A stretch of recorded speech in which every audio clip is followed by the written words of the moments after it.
Over this past holiday weekend, in the past week, it's been pretty wild in Europe. We've had some pretty serious stories about children being gravely injured or killed by immigrants. In one story, it is quoted as the man saying, "We are here to stab white people." So there have been riots in Dublin over this, with Conor McGregor speaking out saying we are at war and slamming politicians for forcing immigrants into these parts of Ireland. You've got a video of Sinn Féin, which is the leftist political party in Ireland, getting heckled. And in France, in Lyon, you've got protests in the street, people saying, "France, wake up, you're under attack." And so it's getting particularly interesting, especially when you consider Geert Wilders winning in Holland. And the media reporting is the far right winning. But I will say only this before we get started, because we have a lot of other stories too. We'll talk domestic stuff. I think it's funny that if the majority of the populations of Europe are electing politicians, would they not be the moderate choices that the majority is supporting? How could they be the far right if the majority support them? They would just be the average, wouldn't they? Except to the media, to the press, to the political class, they are in opposition to you and to the majority who are electing these politicians. So it's particularly interesting how they're framing it.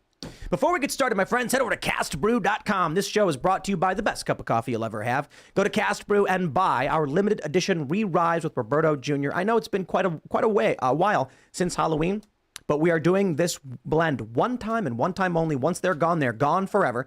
We did order 5,000 of them, so we'll see how long it takes for them to disappear, but get it while you can. Now, Appalachian Nights, I guess we only have 3 bags left of the ground coffee, is extremely popular. And we also have K-Cups. Cast Brew is our coffee product. It sponsors the show. And we are also building physical locations currently underway. If you want to support the mission to create physical spaces to hang out and get them all over the country, go to castbrew.com. But also don't forget, go to timcast.com, click Join Us, become a member to hang out during the members only after show, which will be at 10 p.m. and hang out in our Discord server where you as viewers can submit questions, call into the show and actually talk to us and our guests. It's a whole lot of fun. So smash that like button, subscribe to this channel, share the show with your friends. Joining us tonight to talk about this and a whole lot more is Brian Lupo. Thanks for having me. Who are you? What do you do? My name is Brian Lupo. I'm a writer for the Gateway Pundit. I run a couple shows over on Badlands Media on Rumble. I go by CanCon on my own podcast, stands for Cannabis Conservative. You cover a lot of election stuff, a lot of J6er stuff. Yeah, a lot of election, a lot of J6. You know, it's skating on thin ice. You know, here you don't really ever know what you can say and all that stuff. But, right, YouTube just gave Crowder 2 strikes for hosting Dan Bongino. They really really don't like Dan. But this violates their own policies. YouTube claims their policy is you can have people on the show who have been banned so long as they aren't hosting shows. Crowder had Bongino on his show as a guest, and they gave him a strike over it. They're not consistent. They're playing politics for sure. But anyway, we'll get into all that stuff. Thanks for hanging out. Should be fun. We got Hannah Claire hanging out. Hey, I'm Hannah Claire Brimlow. I'm a writer for Scanner News now. I used to be with Timcast News, and we've just evolved. You know how it is. And we're here, of course, with Libby Emmons. Hey, Hannah Claire. Nice to be here. Nice to be here hanging out. I'm Libby Emmons. I am the editor-in-chief with the Post Millennial and HumanEvents.com.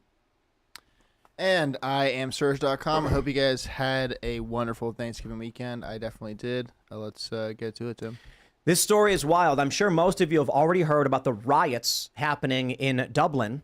It was several children were stabbed and in critical condition. I believe 2 of the children, I could be wrong, have been released. Is it 2? I only know of 1 being released. 1 released. Okay. So let's start here with a story from, this is from The Independent, aggregated by Yahoo. Conor McGregor reacts to Dublin riots after declaring Ireland is at war. For this, he is under criminal investigation. This is how crazy it is. Take a look. Conor McGregor said he does not condone the riots in Dublin, but insisted that a change must occur after a knife attack left 5 people injured, including 3 children. I like how they say 5 people. Just say 3 children and 2 adults. A 5-year-old girl was left in critical condition after an attack in Dublin on Thursday, November 23rd, which led to violent protests in the Irish capital. I will add, some of the videos of looting, clearly not over immigration. It is a bunch of people just smashing and stealing stuff. And they're saying, oh, they're far right. No, those guys, that's opportunistic. Mm-hmm. We see that happen all the time. But what we are seeing is a lot of the nationalist personalities in Europe pointing out that the indigenous populations of these countries, the white majority and natives to these lands, are actually protesting. They're actually rioting. It's not just in Dublin. We'll get into more details in a minute on France. We'll talk about that in another segment. But even in France, you had, I believe it was an Algerian immigrant threatening, they're here to stab white people, and then a teenager was stabbed and killed. So now you are getting people pushing back. Let me add to this. I was hanging out with friends this past holiday weekend, and a friend of mine introduced us to a friend who is from Holland, who is like, I would describe as a left liberal individual out of Europe, who explained that the right is winning because they're all sick of immigration. And she went on to explain in her very thick Dutch accent about there are too many people that are coming and they're getting money from the government and people are really fed up. And I was like, wow. Now this is interesting because then Geert Wilders' party wins. And this is what we're seeing. It's fascinating. This is crazy. 8 years ago, you couldn't say men aren't women on Twitter. You would be banned. Now we are seeing nationalist politicians winning, more right sentiment. You're seeing Donald Trump winning among 18 to 34-year-olds in more than one poll. NBC News is kind of pissed off about it. But we're seeing a lot of this. Now, Conor McGregor has another tweet. Let me see if I can pull this one up. He tweeted, "Our current government leader recently told communities across Ireland he is actually not asking them for permission to plant multiple busloads of people in the dead of night inside their community.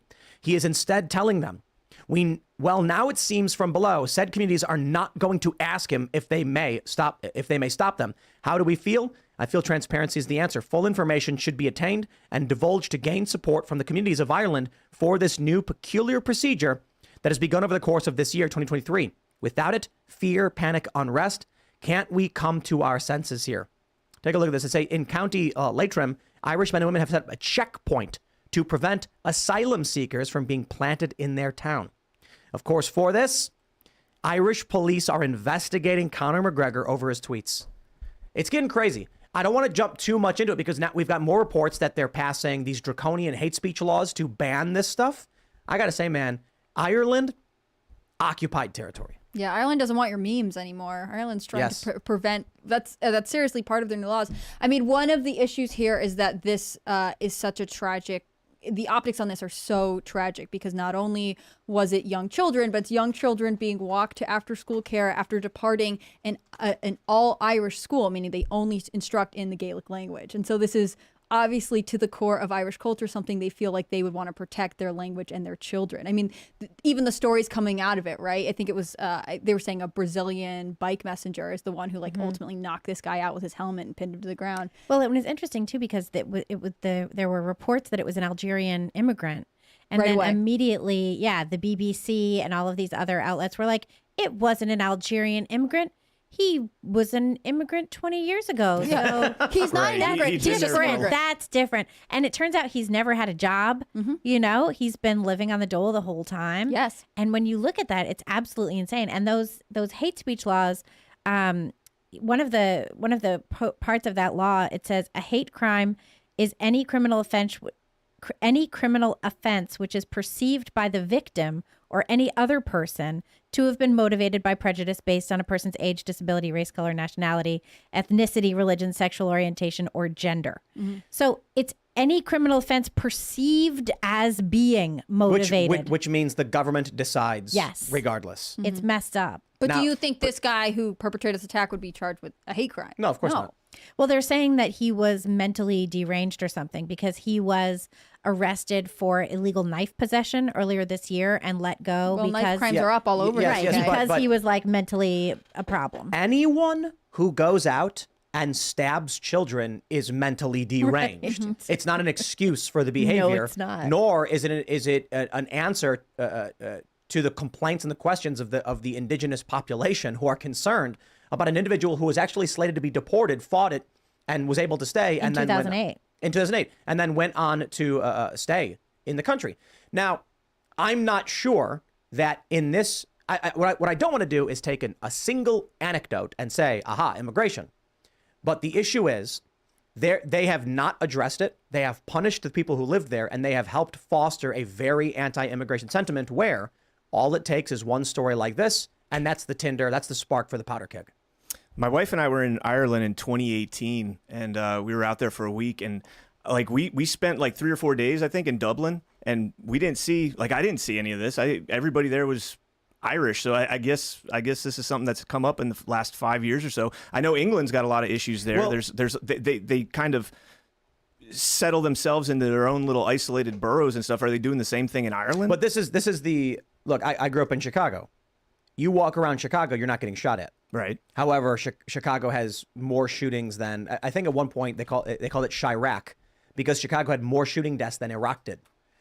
But any tourist who goes there is like, I don't see anything like this. Yeah, but the question is, are you in the neighborhoods? Right. And have you witnessed the changes?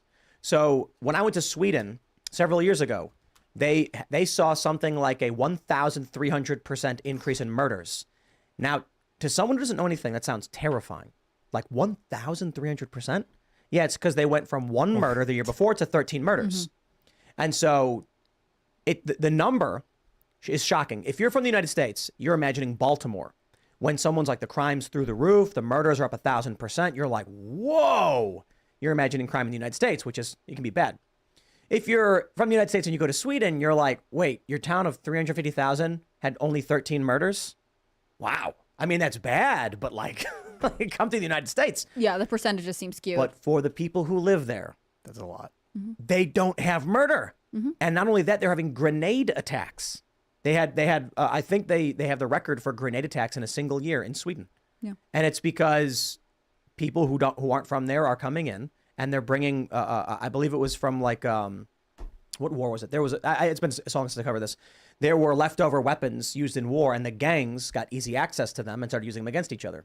So there was like an 8-year-old British tourist, I think, was killed in a grenade attack or something like that around the time I had shown up. So the point is, if your country is a sleepy, peaceful country with no murder, and they open their doors to immigration, murder skyrockets, people are going to protest. And the media manipulation and the lies from government officials, I mean, it only lasts so long. The censorship, the manipulation, social media censorship, it's only so long until people just snap and say, no way. And I think especially with Ireland, the UK's the way the UK treated their asylum seekers ultimately creeps in, even if they potentially didn't want it. So 5 years ago, maybe they fought it harder.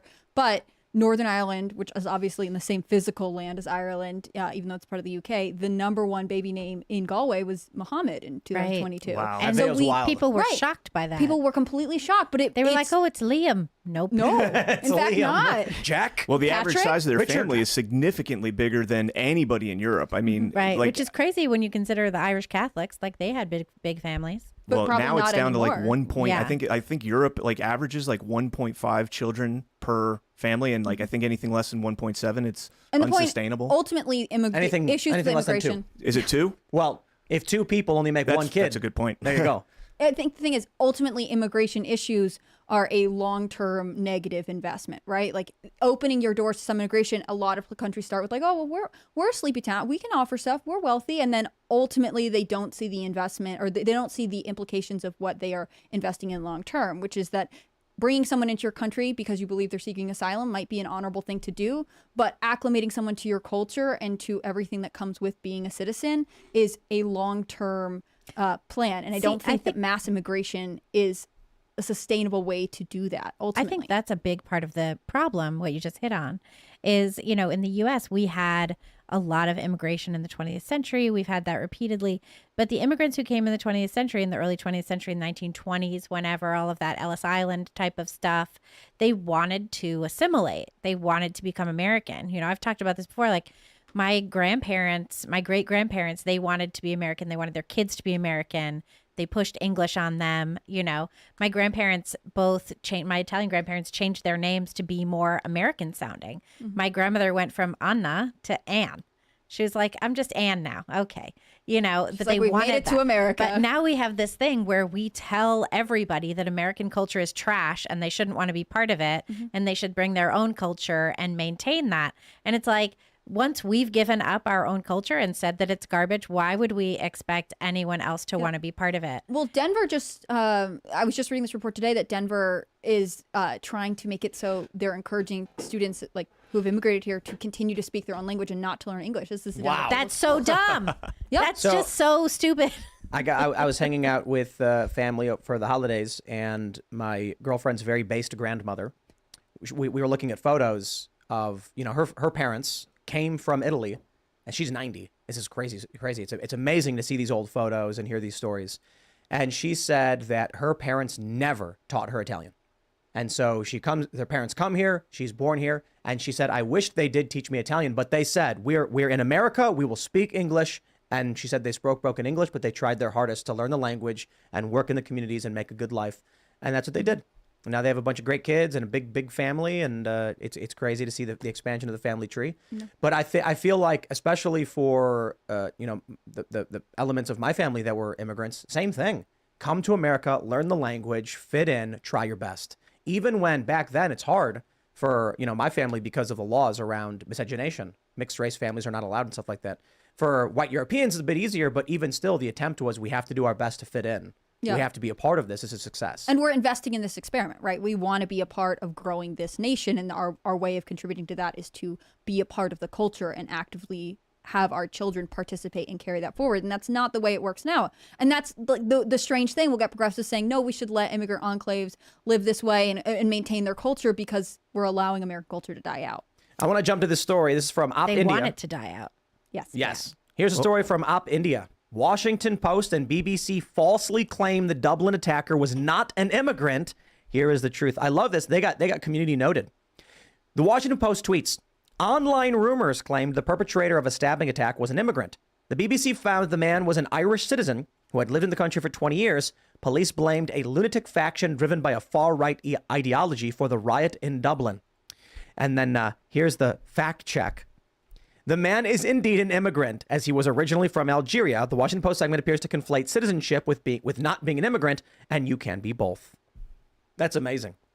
So are they blaming this on the far right? Yes. Mm-hmm. Are they saying that he was far right? Well, so Carl Benjamin actually tweeted out something, an anecdote where someone said an old lady was talking about, Ireland. A guy mentioned going to Ireland. She said, did you hear about the riots? He said, no. And the woman said it was something having the far right stabbed someone or something like that. This is what the media wants to happen. Yeah. That's why they're lying about this person being an immigrant. This is it. Activists, I think it's simply put, many of these media organizations have activists who work there. The reason why the mainstream corporate press is claiming that Geert Wilders and other politicians are far right is because they are actually far left. If the majority of the population is voting for a dude, then that's the median. Mm-hmm. Right. Or not necessarily the median, but that is the plurality or the majority. That is where most of the people see their views. So that's not far anything. That is right-leaning, right. But it seems far to them because they think they are the truth over here on the super far left. And so the middle doesn't seem they lie, cheat, and them. steal. And this is another element of it. It's laughable. It was clearly an immigrant who did this. We can argue whether or not this single anecdote exemplifies the entire issue of immigration. I don't think so. I think it's a data point. But I do think people are right to be upset when their government refuses to listen to them. And then the media lies, just like this, to trick people. And some people fall for it. Well, then you have to put the far right moniker on it so that then you can justify the censorship and everything else that's going to come as a result. We had the woman in the Irish Parliament, was that recently, talking about taking away your rights. It was in June, yeah. Yeah, you have your rights. Well, now you got Conor McGregor being investigated for saying we're at war, which, by the way, that's happening here. Mm-hmm. That's happening here in the United States. Douglas Mackey is locked up over a tweet, from 2016. My co-host on Badlands, on SitRep, he had the FBI raid his house 3 weeks after January 6th over a tweet. He was not in D.C. on January 6th. What was his tweet? We are at war. This is, and the worst part is in the warrant, if you look it was like a thread. If you look 2 tweets up, he says we're in an information war. Mm-hmm. And because they isolated that one tweet and said we're in a war, rolled up with Bearcats and up armored vehicles at 6 a.m. to wake up the whole neighborhood, threw a flashbang out there, went into his house, raided his house, found that he, they took whatever they want, the FBI. Then they called in the local sheriff, and they arrested him because he had a gun safe with an AR-15 in it. He was a cop. He was a cop in California. Mm-hmm. But because he was, I think he was like temporarily suspended while there was an investigation. I guess he wasn't technically supposed to have that. So he was arrested, and he's still fighting them to this day. That's insane. Yes, over a tweet. Yeah, that happens in the UK all the time. Like moms have been investigated or arrested, handcuffed in front of their kids for having posted that women aren't men. That's happened repeatedly. You've had a situation recently where a British guy had posted a video talking about all the Palestinian flags like up and down the high street and saying that he doesn't like it. And police showed up and they dragged him off in handcuffs. Mm-hmm. And you had people screaming out to the neighbors, they're taking him. They're taking him in for a tweet. They're taking him in because he doesn't like the flags down the block. Mm-hmm. That's just madness. Where was that? That was in the UK. That was in London. That was in London. You know how they've had all those protests and there were all these Palestinian flags. He posted a video on Facebook that was like, "What is all this doing here?" What about Tommy Robinson? Did you guys see what happened to him over the past weekend? He got arrested for no reason. He's sitting in a cafe eating breakfast, and they come in. They say, "You have to leave or else." And it's actually funny because he basically says, "Okay, pay for my breakfast," and they go, "No." And I'm like, I actually kind of think that's a reasonable position. He should not have to leave. Mm-hmm. Tommy should be like, "Bro, you're gonna have to arrest me." And he kind of did say that, but then eventually he goes, "Okay, pay me back for my breakfast." And I'm like, he's essentially saying, "Fine, I'll leave. Give me my money back." And they're like, "We won't do it." They won't even do that. I did think it was funny that in the end, Tommy was actually being reasonable to their demands when he didn't have to be. Mm-hmm. But they said, "You are," what do they say? That you're causing you're the potential for alarm or distress. Yeah, they were. So therefore, you're not. He's in London, and they said, by order of the City of London, which is, I believe, it's separate from London to some degree. It's like in the middle, and it's got different police or something. And they're like, "You have to leave or else." And it was an anti-Semitism march, and the police arrested him and pepper sprayed him while he was sitting in a restaurant waiting for his breakfast. Well, and the articles that came out about it indicated that he was anti-Semitic. And he was at the march, like, opposing anti-Semitism, covering it. And there were some 50 cops or whatever surrounding him to get him out of there. Meanwhile, like, there's been vandalism. There's been people climbing up on statues. There's been all kinds of mayhem. And those people are just let to go by, you know? Let's talk about how they're going after the memes. So Nate Hockman tweets, "The hate speech law that Ireland is preparing to pass is arguably the most radical legislation of its kind we've seen in the West. It criminalizes the mere possession of materials that, quote, are likely to incite violence or hatred. Books, videos, or even memes on your phone." Look at this. This is amazing. Offense of preparing or possessing material likely to incite violence or hatred against persons on account of their protected characteristics. They say, let's see, a subject to subjections, blah, blah, blah. A person shall be guilty. Prepares or possesses material that is likely to incite violence or hatred against a person or group or person on account of their protected characteristics, or any of those characteristics with a view to the material being communicated to the public or a section of the public, whether by himself or himself, blah, blah, blah. Prepares or possesses such material with intent to incite violence. We get it. You get it. Being reckless as to whether such violence or hatred is thereby incited. Yes, they're basically saying memes. If you, theoretically, if you have Netflix on your phone, Dave Chappelle made racial jokes. And for that, you're under arrest. I mean, this is it. This is like, part of me is actually excited for this. I'll be honest, because the line can only go so far until it goes off the edge, and then there's no line anymore. So they keep pushing and pushing and pushing, and then it's gone, and everyone's just standing around like, okay, there's no rules anymore. For instance, like this, for instance, basically is saying, if you have on your phone a video of Dave Chappelle doing his stand-up routine where he makes fun of Chinese people, well, that's it. You're going to jail. Mm-hmm. But this is Netflix. This is like mainstream, international, top-tier comedy. Doesn't matter. In New York, they just banned discrimination. They signed into law discrimination on the basis of weight and height. You know what this means? Insane, yeah. This means that a 600-pound morbidly obese person can apply to be, to work for a government position, or let's say Starbucks. And then let's say they apply online. Then the Starbucks says, come in for an interview. Well, that person can't move of their own power. So they have a crane bring them to the Starbucks, and they can't get in the building. And then they say, this is discrimination based on my weight and height, that I cannot enter the building for the interview. So Starbucks, all these businesses are going to have to they're going to have to remodel all their stores to have double doors to accommodate the massive and morbidly obese. the line only goes so far until it falls off the edge. When we look back at architecture, it's going to be a crazy time. That's when the double doors come back. I mean, this is such a disturbing way of phrasing it because this idea of likely to incite violence or hatred is determined by the government. So what does the government decide is likely? Like, there are all kinds of things I don't like that I'm sure the government is for. And so we know there's automatically a double standard for what materials are okay and what aren't. All that really matters is culture. When we have the First Amendment in this country, you would still be arrested for obscenity. So like George Carlin, for instance, the 7 words you can't say on TV, he gets arrested for it. Yeah, so even though we have the First Amendment, back then, it didn't matter. Our culture did not allow it, regardless of what the Constitution said. So we talk a lot about the Constitution and the rights it guarantees, but let's be honest, they didn't really guarantee a whole lot until we started enforcing them and having the courts rule to enshrine these protections and set this precedent.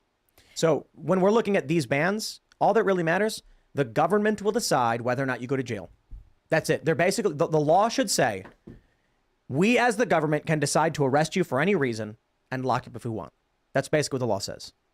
Did you see that in the no more discriminating against fat people in New York, the person who brought the bill, Sean Abreu, was inspired to bring the bill because he gained weight during COVID and thought people looked at him weird after. No, really? No, yes. So he sued the government on what standing? He didn't sue the government. weight? He brought the bill. He's a city councilman. Oh, I see. He was I see. inspired to bring the bill after gaining weight during the pandemic and noticing people didn't treat him the same afterwards. And he said it's also about changing the culture and how we think about weight. When it was, I love it. It's hilarious. Yeah, when it was brought up before city council and people were arguing in favor of it, an NYU student said the desks were too small and this was a reason to not discriminate. How much weight did this guy gain? I need to know. Well, I was looking for pictures of him and he looks pretty normal. And the bill, of course, was backed by the National Association to Advance Fat Acceptance. And the chair of that we group, have that in this country. right? The chair of that group said, "This is such a powerful moment for anyone who has ever faced discrimination simply because of the size of their body." Someone else said that they felt pressured to develop an eating disorder.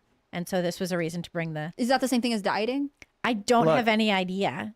Didn't New York pass a law or attempt to pass a law like, I don't know, probably 7 or 8 years ago banning like certain size beverages? Like you couldn't That get... was Bloomberg. Yeah. No more supersizing. And how did we go from that to now where we're at with this? That's just The soda company sued to be like, no, that's discrimination against the size of our cups.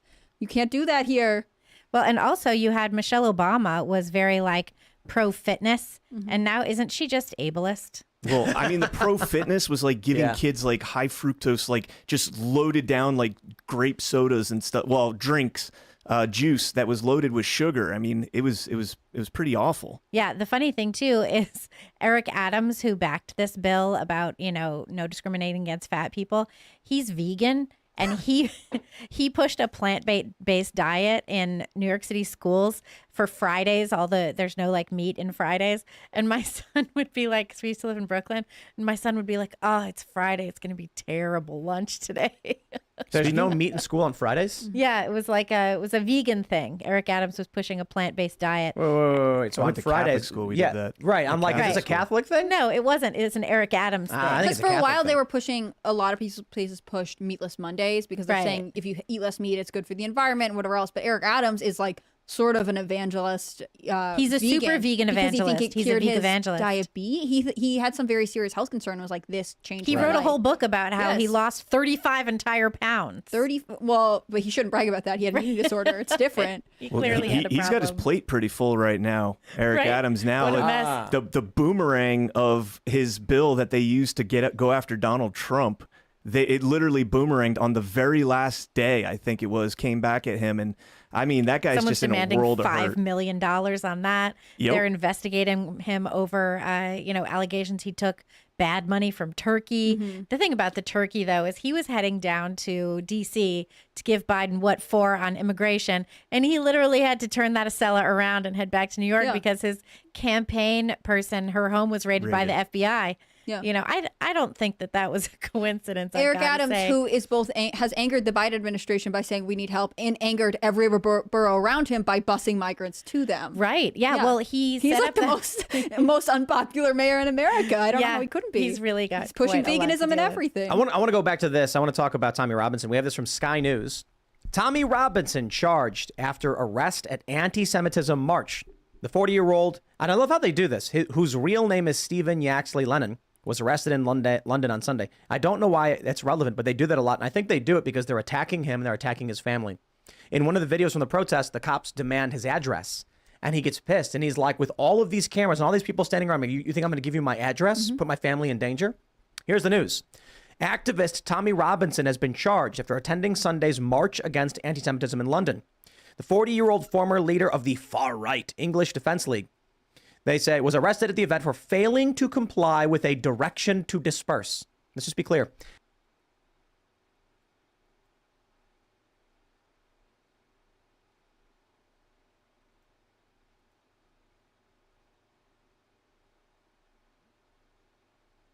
Your money and get out.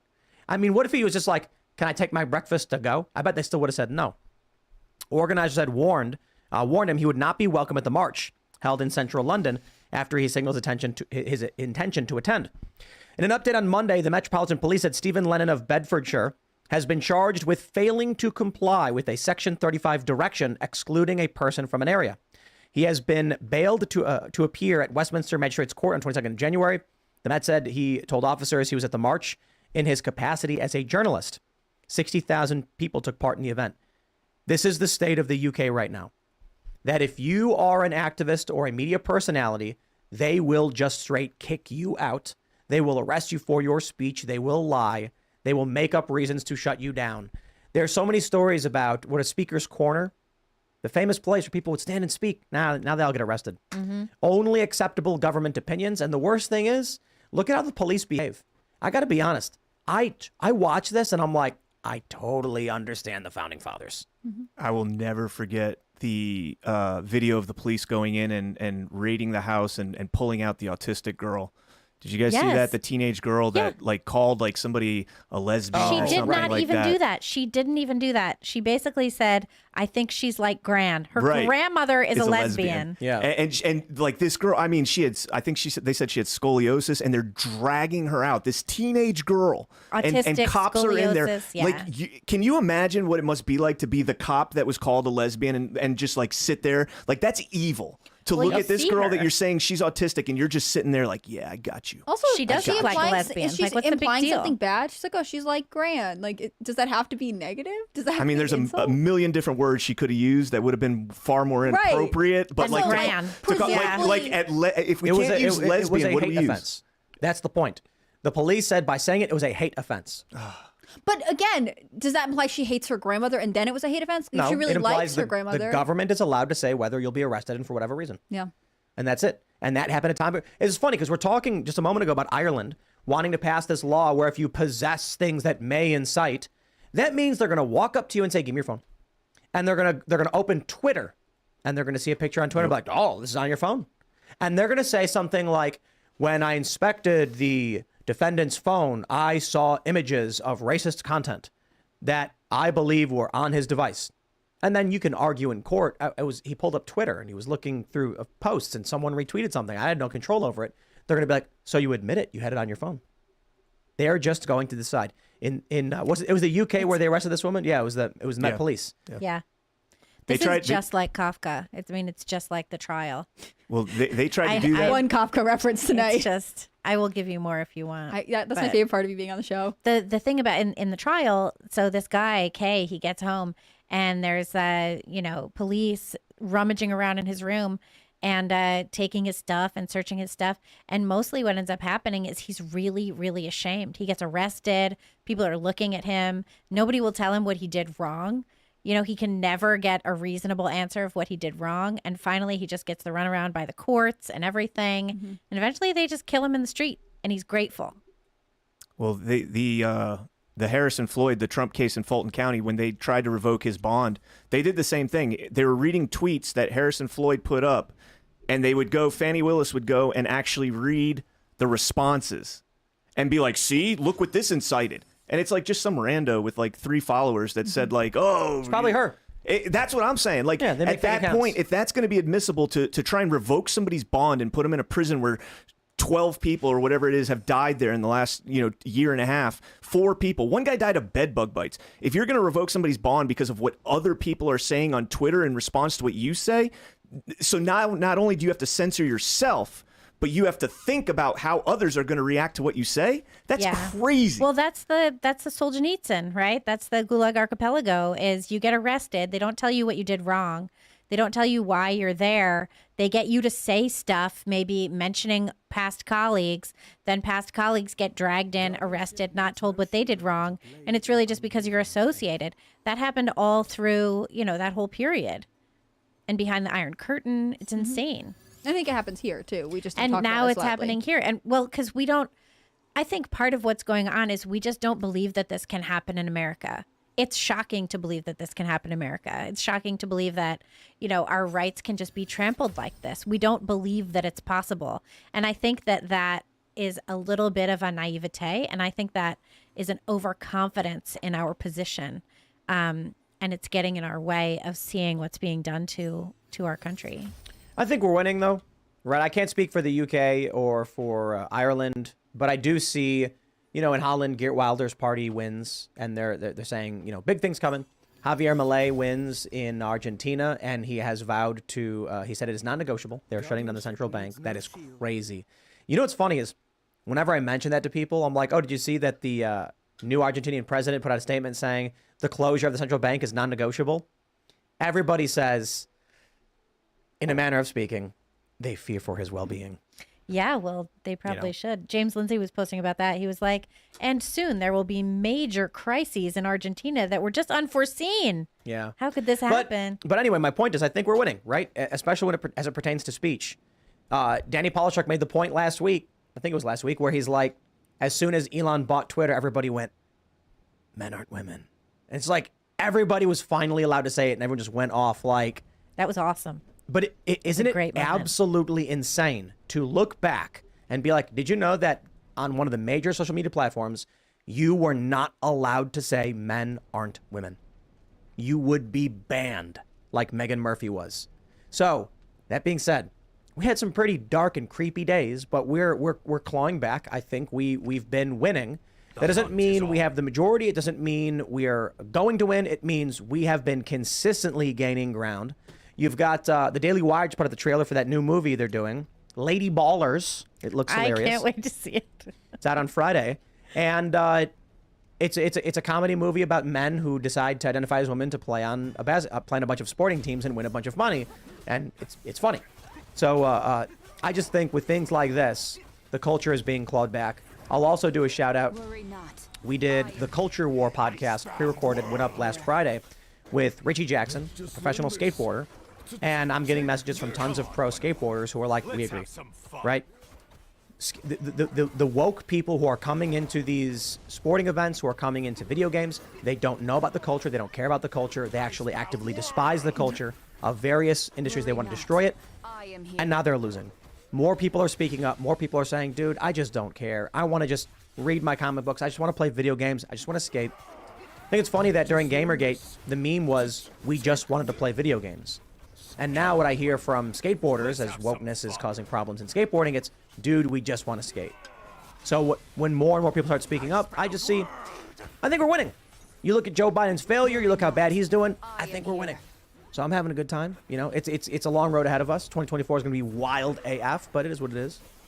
Yeah, I think people are frustrated because it doesn't, this idea of like, oh, we'll let you live how you want to live and everything will be okay, has obviously not turned out to be the other side's thought. They want to be the dominant culture in every sphere they enter. And if you have something you love, like skateboarding or whatever niche culture you're into, to know that ultimately you're going to have to dismantle it to accommodate this major theology of, wokeness and whatever else, it's sort of, you either need to decide to protect it or you're going to lose it. And I think we're seeing this replicated in culture, in geopolitics, everywhere right now. Sort of a make or break moment, if you will. It is. Could we be at an inflection point? Possibly, potentially. Isn't that what we keep hearing from Joe Biden? That we're in an inflection point? I can't believe you can pronounce Hopefully it inflects. Hopefully it inflections him right out of it. Yeah. It doesn't matter for him. Yeah. He can't run. He can't be the nominee. He can barely walk. I mean, come on. So this the means stairs are his mortal enemy. the most likely scenario is at the convention Well, when is the convention? Is it going to be in May?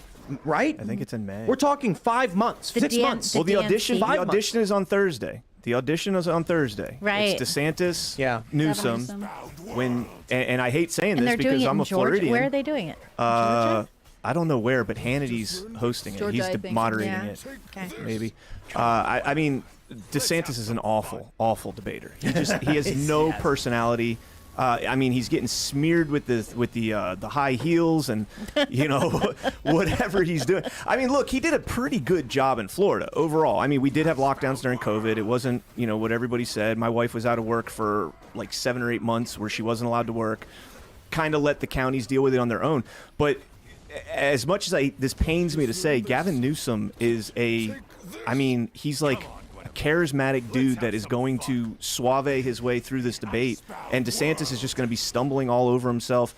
I think this is the audition, and Newsom comes out looking like just a polished turd, to be honest with you. But Yeah. But it means the only thing they can do is decree him the nominee.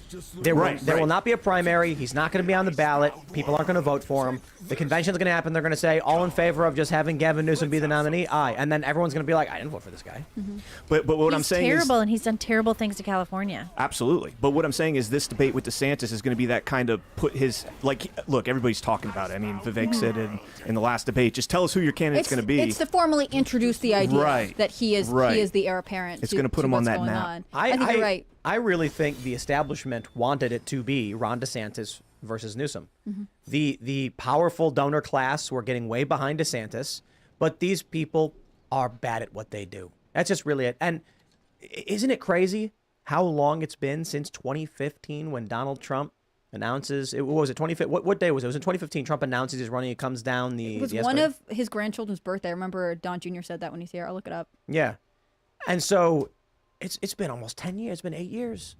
It's gonna be. We're going into 2024. It's gonna be almost a decade since that happened. That's wild. Yep. June 16th, 2015. Yeah, June 16th. And I It'll can't be for 9 years. I can't for the life of me figure out, like, whoever advised Ron DeSantis it was a good idea to run in 2024 against Donald Trump. I mean, Donald Trump is a once in a lifetime personality, period. But people weren't sure if he had the steam, if it was still he there. had the steam. I mean, DeSantis but his knew that announcement. before. I mean, Trump is really interesting. He is definitely the center of everything right now. But I remember his announcement at Mar-a-Lago feeling a little bit lackluster. There were a couple moments, and then his town hall was just incredible. I mean, him pulling out the notes, he was so engaged with the crowd. There was a reason CNN was so angry about that town hall. But there was a moment, I think we have to acknowledge, there was a moment where people were like, does he have it? He had bad advisors last time. And I think you're right, DeSantis got bad advice, but there was a reason they were able to sell it to him. Because he had a bright future ahead of him, although he's term limited as governor, right? It's so bad, I almost think it's an op. Like, Right, I well, know look. I hate saying that. I almost think it's an op. Like, Yeah, I all get the it. donors that flock to DeSantis, all right, you've got your neocons, you've got Con Inc., whatever you want to call it. And, I don't know. That's the only explanation I can think of that makes sense. My conspiracy theory is that everybody was saying Trump DeSantis. It was an unbeatable ticket. People who hated Trump would be willing to vote because DeSantis is he's a good governor and he did a good job. And so the powers that be say, planning ahead, how do we beat a Trump DeSantis? It's not just Trump, right? Trump Pence. Trump tried to find that balancing factor of the stodgy traditional politician. Who's he going to find? They said, it's going to be DeSantis. And this dude's pulling through the roof. He's getting massive votes. He's turned Florida into a solid red state. Thank you. It's going to be Trump DeSantis, and we will lose no matter what we do, no matter who we swap. Thank you so much. President. And DeSantis goes, wow, I can be president. And they're like, yeah, you'll lead the great American.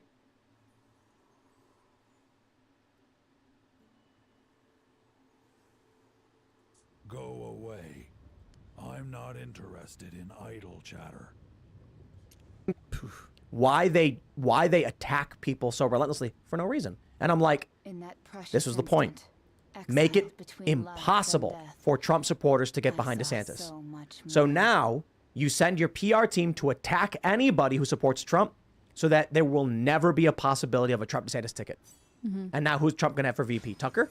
That also, I think, may be unbeatable as well. I think that would be unbeatable. I think yeah. that would be really Yeah. pretty outstanding. Trump, And Trump it would calls work for and Tucker. Like Tucker could still do his show because the VP doesn't really do anything. And Trump mentioned Tucker would be great, and then was seen like a few days later with Tucker at Madison Square Garden. That was awesome. I loved that. See, I think we're winning. I'm having a good time. How you guys doing? I'm loving it. Yeah, right. I'm loving it. I'm just waiting on all these boomerangs to come back. I mean, everything that they're doing right now is going to come back on them. The classified documents case, Joe Biden did that. We're expecting Robert Herr's report to come out and say, oh, Joe Biden had tons of classified documents, but we don't think he should be indicted for it. It's okay when he does it. Yeah, Don't it's worry. okay, they don't it's okay think when he should he be does it. indicted for it. They don't think it should be anything at all. There was actually emails revealed that showed that National Archives said, hey, just go get those documents. Don't say anything about it. Be super discreet about this. And then with Trump, they drag in the FBI. They alert Secret Service. Trump's out of the building. They swarm in. It's just insane how he's been treated in all of these cases. You and I were talking before the show about what's going on in the Jan 6th case and how Trump's attorneys recently filed a motion. What was it? And the motion was like... to reveal all the FBI agents that were in the crowd. Or feds. Feds. Anybody who was associated with the DOJ in the Capitol, near the Capitol, who was part of that whole thing. And I think that's really going to show what was happening then. Yeah, I think so. Too. I think it's going to reveal that there were feds inciting at January 6th, like we've thought all along. There's a lot of interesting stuff going on with that. I mean, he's got a motion to reveal all the... to stop from the destruction of classified documents that reveal foreign interference in the 2016 and 2020 election. I mean, that is huge. They're trying to destroy those documents? That I can read the motion directly, but it's along those lines. But basically, it's acknowledging that, hey, there's classified documents relating to foreign interference in the 2020 and 2016 election.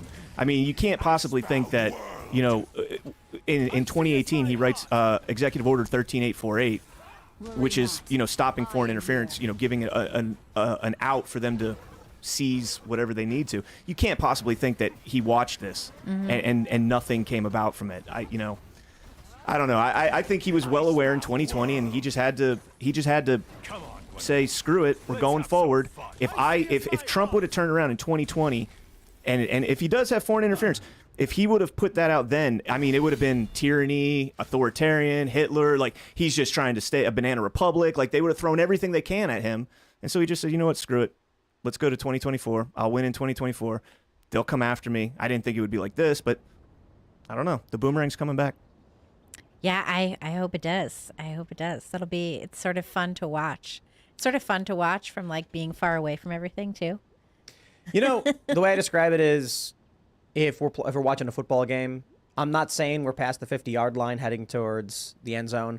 We could be at the 30-yard line, but we've been gaining yards is the point. We've been gradually making progress after a wonderful and masterfully performed interception, and now we're moving in the other direction. I don't know anything about football, so spare me. No, I thought that was pretty good. I also don't know anything about football. Yeah, I don't know. And so we're both people completely clueless about football, and people listening are like, oh, they're so wrong. No, they think we're right. They think we're good at this. We're heading to their red zone, baby. Yeah. Sports. We're going to score the goals and all the stuff. No, I think you're right, and I think that makes the American people hopeful. I think that's what you have to pay attention to, is that people are engaged and are frustrated and are willing to do something about it in a way I feel like they haven't been in a really long time. They weren't even in 2020, and that is too bad. We sort of missed the mark on that one, but now they are suffering the consequences of their inaction, and hopefully they're motivated to do something. Just to be clear, it says the motion is a notice and objection to unauthorized deletions of classified information. And it says President Trump will offer classified information at trial relating to foreign interference activities that impeded the 2016 and 2020 elections, as well as efforts by administrations to combat those activities. President Trump will also present classified information relating to the biased and politicized nature of the intelligence assessments that he and others rejected during the events in question. Fascinating. And apparently, I guess they were trying to destroy that. I feel like the discovery in the Trump cases, really, there's going to be so much. And that's why they're slapping these gag orders on, so that nobody can talk about what's in the evidence. Yeah. Even though that should be made very available to the American people. I don't think the judges will give fair discovery processes. I think Cannon is. Yeah. Cannon seems to be doing a pretty good job in the Florida seized documents case, as we've been calling it. And I think she was a Trump appointee. Right. And she was like, no, DOJ, we can't have this underway in December, you lunatics. It's millions of pages of documents. So she's pushed that back. She has like a normal trial schedule for that one. So we'll see how that goes. I think New York's going to be a bit different. I think Georgia's going to be very different. We were talking about this before the show. All the people pleading guilty, that's what they're going for. They're going for public record. You mentioned Trump is appealing in Colorado, despite the fact that he won, because the courts ruled that he did wage insurrection. And this is the plan. You don't get Trump knocked off the primaries, you get him knocked off the general. So one by one, each state is an opportunity to get precedents, at least in these states, that Trump did wage insurrection. And then they can say, well, look at this, look at this. I don't know if that'll fly at the state level, but at the federal level. You see, one of the questions, I think it was Minnesota, was the states don't have the right to determine eligibility, only the federal government. Therefore, this lawsuit must be federal. You get a bunch of states to rule Trump waged insurrection, then they suit the federal government level and say these states have determined Trump did wage insurrection, therefore he should be removed. Well, I mean, there's Yeah. the question of whether the 14th Amendment even applies to the president. It doesn't. Well, so I know Kash Patel says that it does, and I trust his legal opinion. I He just said it does. It does. Like it would. no. I thought he said the 14th Amendment. It doesn't mention the office of the president. Right, you It said mentions- Kash Patel says it thinks it does. No. Oh, excuse me. I'm sorry. I apologize. It doesn't. Right. It does say. I think it says the executive offices. It says officer of the United States. Yeah. So Wasn't it trying to just keep? I mean, it was basically trying to keep Jefferson Davis and all those guys Right. off the ballot. Exactly. So, but he hasn't been charged with it. He hasn't been charged with insurrection, No, seditious not in any of the conspiracy. cases. Not in a single one. So you think that a 6-3 Supreme Court is going to rule to keep him off the ballot if it gets to the? I mean, I don't see that happening. No, I see It's going to the Colorado Supreme a single Court. state deciding that Trump isn't eligible due to these rulings, therefore, and they just remove him. And then Trump sues, but by the time it's rectified, there's no ballot with his name on it. So they don't say anything. They just start printing ballots. Then, when everyone finds out on election day or during early voting that there is no Trump's name isn't on it, Trump sues. Within a couple days, gets his emergency injunction. Too late. 3 or 4 days, they gain an advantage where Trump's not on the ballot. And theoretically, And all the mail-in votes, go out with no Trump on the ballot. Well, the ballots have to be printed. I think 90 days. They have to be public 90 days before the election. I believe. Well, hopefully. So if that's the case, I mean, you're going to have a lot of. I mean, I'll tell you right now, that is the quickest way. But 90 days in which state? Is that every state does that? I think that's. Well, no, that's a good point. It's Yeah. most states that I've seen have 90-day safe harbors for everything. and theoretically, if it comes out that the feds were the ones who ultimately incited January 6th, then Trump probably did not partake in insurrection. Trump wasn't even done speaking. Yeah. He wasn't even. I was there. He wasn't even done speaking. But you wouldn't prosecute the feds who did incite the insurrection, right? Like, would the FBI director, would any of these agency heads be the ones to take the fall for inciting insurrection? Probably not. No. Yeah. Republicans need to start making criminal referrals to the Capitol Police, because it will put Merrick Garland in an impossible situation. They say, here's a video of a police officer letting the J6ers in the building. He should be arrested and charged. Now what's going to happen? The Democrats are going to say, no, we're not charging this cop. Democrats don't like cops. Mm-hmm. Democrats want cops criminally charged and held, quote unquote, accountable. If it's true, so I don't think a single cop will get actually charged or arrested, but put them in the decision dilemma. Either you arrest the cops and stand by what you think is an insurrection, or you refuse to arrest the cops who opened the door and let them in. Let the American people see you do that. And it's going to make all the American people who've ever questioned January 6th be like, hey, wait a minute. See, there's video. The Republicans are calling out video of cops letting people in the building, and the Democrat, Merrick Garland, will not arrest these guys? Something doesn't add up. Right. I think that's important to note, because if they did, if they're going to imply, oh, the cops were in on it, then there's intense government corruption. But if they're saying, no, the cops are fine, I think every American citizen who is affected by this, who's thought about this last year, will obviously see how corrupt this system is. It creates a big problem for them. Yeah, and I think that no Democrat activist is going to defend a cop. right, and I think that's the question. They will. U.S. Capitol Police. Not Because they like fought Adam against Schiff. the insurrection. They're And the they heroes sold of them the as left. they sold them as heroes. Yeah. Maybe Adam Schiff and like these neolibs, but you are not going to get the average 30-year-old Democrat to get behind cops. Well, and this It's comes not up gonna to the Biden administration's major problem, which is that they have to appease their typical donor class and also the young progressives that are coming up within their party. And there's a huge division between them. And also the point is, we're not talking about that who's that guy who went on CNN over and over again? I was just about to say Fanone. We're not talking about Fanone. him. We're not talking about Fanone. We're talking about videos of cops opening the door and the Republicans saying, look, a cop was in on it the whole time and let him in. Arrest him. Merrick, where you at? Arrest him. What neolib is going to answer to that? They're going to ignore it to the best of their abilities. Because if the argument is the Capitol Police fought an insurrection, be like, oof. Well, if they make a single arrest, all of a sudden the narrative starts becoming, wow, there were Capitol Police in on the insurrection the whole time. They can't do that. That's a good point. It creates a very serious dilemma for Democrats. They'll have to desperately ignore the story. And if the Republicans this is the thing Republicans need to learn how to do. Okay, a reporter walks up to you with a camera, and they have you on your show. CNN says, "Will you come on?" And I always say, "Don't do these interviews." But yeah, you get Matt Gaetz, you go on CNN, and then Matt Gaetz, when they say, "What's this immigration plan?" Well, we just filed a criminal referral to police officers who are seen on camera in newly released evidence opening the door for the rioters on January 6th. We want them arrested. And you say that on CNN.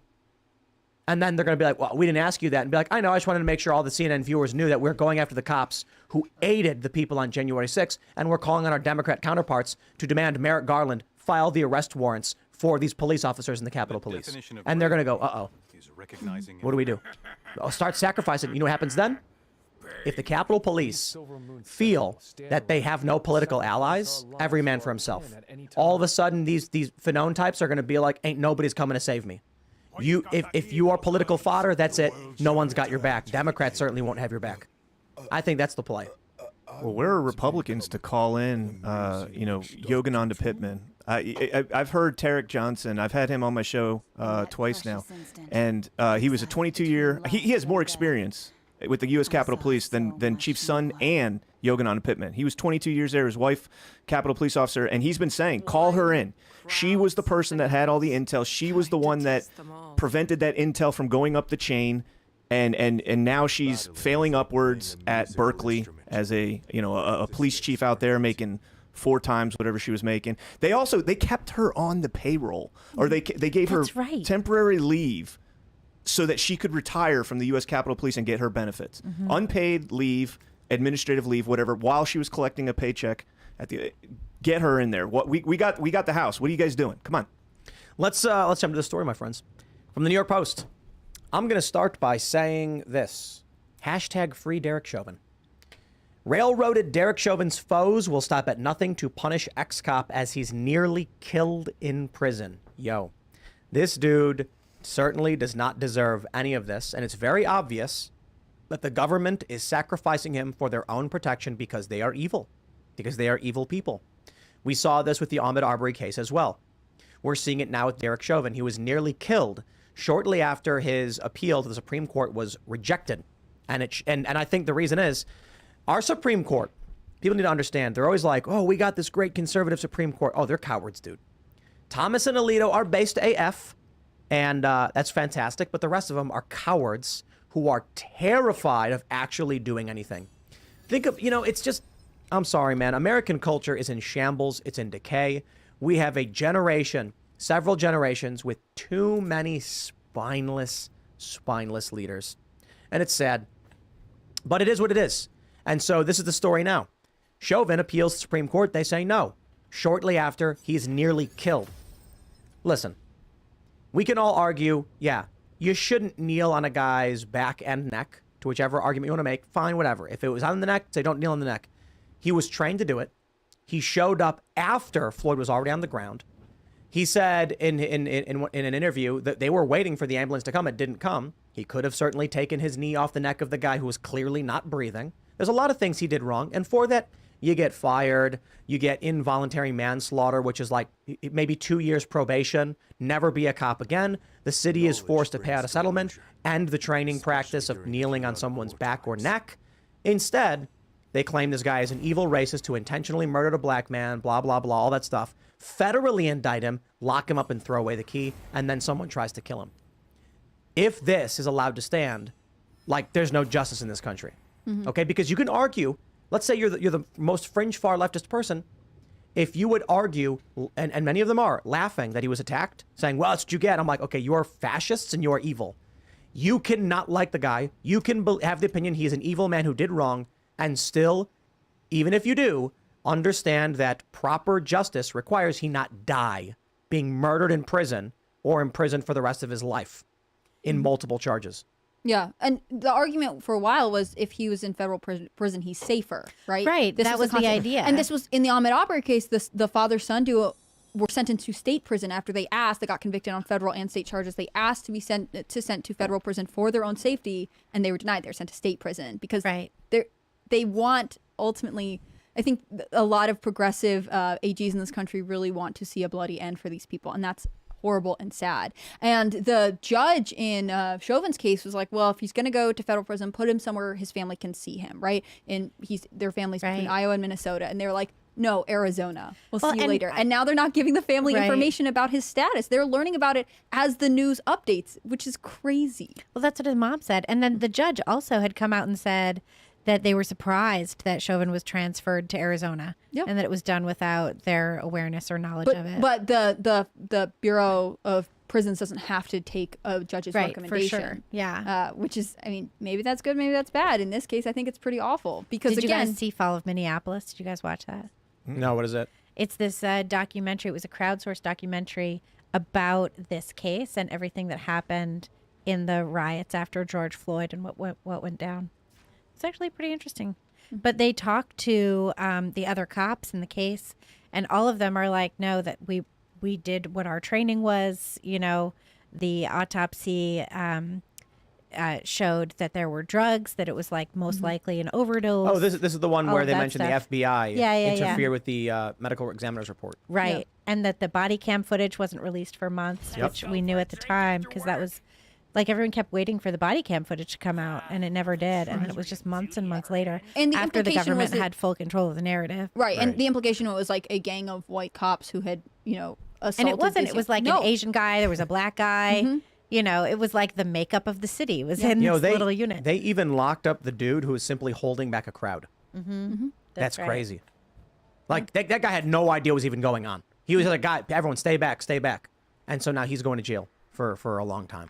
Well, nothing ever is going to happen, unfortunately, positive for Chauvin. Nothing is going to happen positive. If it does, you'll have that summer of love all over again. Right. So maybe something does happen. Actually, maybe something does happen, and that's what the left is going to use to push the pandemonium in the summer of 2024, just before the. Although Trump I should don't pardon him. Trump should Interesting. pardon. Well, he can't Derek pardon Chauvin. him in Minneapolis. No, he can in pardon the state federal case. charges. Yeah, the federal case. So when Trump's president, he can issue a pardon. Do you And he think we're should. going to see riots this summer? Yes. What are they going to Oh, be come on. over? Immigration riots? No, race. Every 4 years, on election years. So 2020, summer of love. Can you believe it? It's been over 3 years. I cannot even believe Wild, right? When the summer of love was. I love that's what it's called. Who was it who said it. that? It was Jenny Durkin. It Yeah. was the mayor of Seattle. Summer of love. What a turd she is. Just the worst. I gotta She tell was you. like, she also said that the Chaz, the Seattle Autonomous Zone, she also said it was like a big block party. Yeah, with people being killed. With Yo, just killing of understand. black teenagers. 14-year-olds in 2020 who weren't paying attention will be voting next year. Yeah. Wow. And they're voting for Trump, apparently. Trump's up 46 to, what is he? He's up 4 points, I think, against Biden, according to NBC News, So in the youth vote. Let's break that down for a second, because I was looking at this the other day. So Trump is up in the 18 to 34 vote. I think he's up, He's right? up 4 I think points. He's Yeah. up. Okay. He's up. He's getting right now. I think they have. How do they describe it? NBC News said Biden -4. That's what they said. Okay. Well, so the overall poll, like the total of the poll, I think had Trump winning by like 4 points. If you go through the individual categories, I think the black vote, Trump was around 24%, which is insane. He got 12%. In NBC News. I'm talking pull it about. Yeah, let's pull it up. I have screenshots of it because I was arguing this with somebody. But Trump had about 20. I think it was 24% of the black vote, which is awesome because I think he got 12% in 2020. He was +6 away from, or he was 6 points away from Biden in the Hispanic vote. I think it was like 42 to 48 or something like that. He lost the Hispanic vote by 32 points in 2020. So Trump is up 12 points on the black vote, Like If if he the moves ele- in any demographics. Sorry, go ahead. If the election is between a generic Republican and Joe Biden, it's 48 points for the Republican and 37 for Biden. If it's Trump versus any other Democratic candidate, it's 46 for the Democrat and 40 for Trump. And I don't know if they asked the inverse question. I think it's just those two, because I'd be interested if it was Joe Biden versus Trump, but it's probably somewhere in the poll. But that right there is interesting enough. But anyway, continue. What was your question? Oh, I'm always curious to see, like, it's great that he's gaining. I'm also curious to see where there are any potential losses, right? Or is it just Joe Biden who's losing supporters? I mean, this was a poll a couple months ago. We saw a swing state poll that had, of like, what was it, 6 swing states? And it had Trump up in Georgia, Pennsylvania, Arizona, and down in Wisconsin, which was like the one state that Biden won of the swing states. And I'm missing one in my... Michigan? Yeah, I'm missing Michigan. That's right. And you had Trump up in Michigan as well. Yeah. So, And he's winning Nevada too. I think he's up like 6 or 7 points in Nevada as well, which and is Wisconsin was the whitest state of the states surveyed. So that was sort of interesting as well. Yeah. I mean, So I think they're saying right now they got Trump up 2 points against Biden. Is that the same one that has those same? Because I know the numbers on the demographics are spot on. Because I have a photographic memory when it comes to that.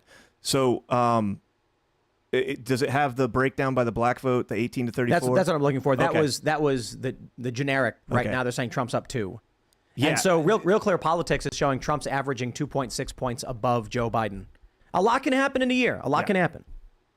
yeah, But who even knows I'm it'll gonna keep be going. Joe I'll try Biden and find in a year. the breakdown by race if they have it. I don't know. A lot of this is just the general questions. I know Rasmussen had a poll in the beginning of October because I literally bought their platinum package just to be able to read this poll. They had Trump winning 51% of the black vote. Yeah, I remember that. The number of random subscriptions I have.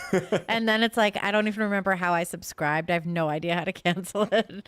It's Hey, look at this. ridiculous. You or someone else in your household owns a gun of any kind. 52 applies. 43 does not apply. That's interesting. Gun rights, baby. People in this country want to be able to own guns. Yeah. Democrats try and take them away. It's going to piss them off. And they don't like Joe Biden. I mean, Joe Biden is intensely unpopular. Polls show this over and over again.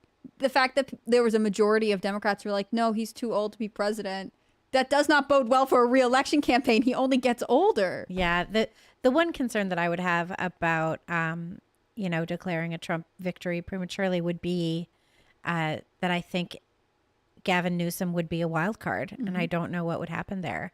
I know a lot of people that, that I talk to who are not really conservative, but they're also not really liberal. They really don't like Joe Biden. They also don't like Trump.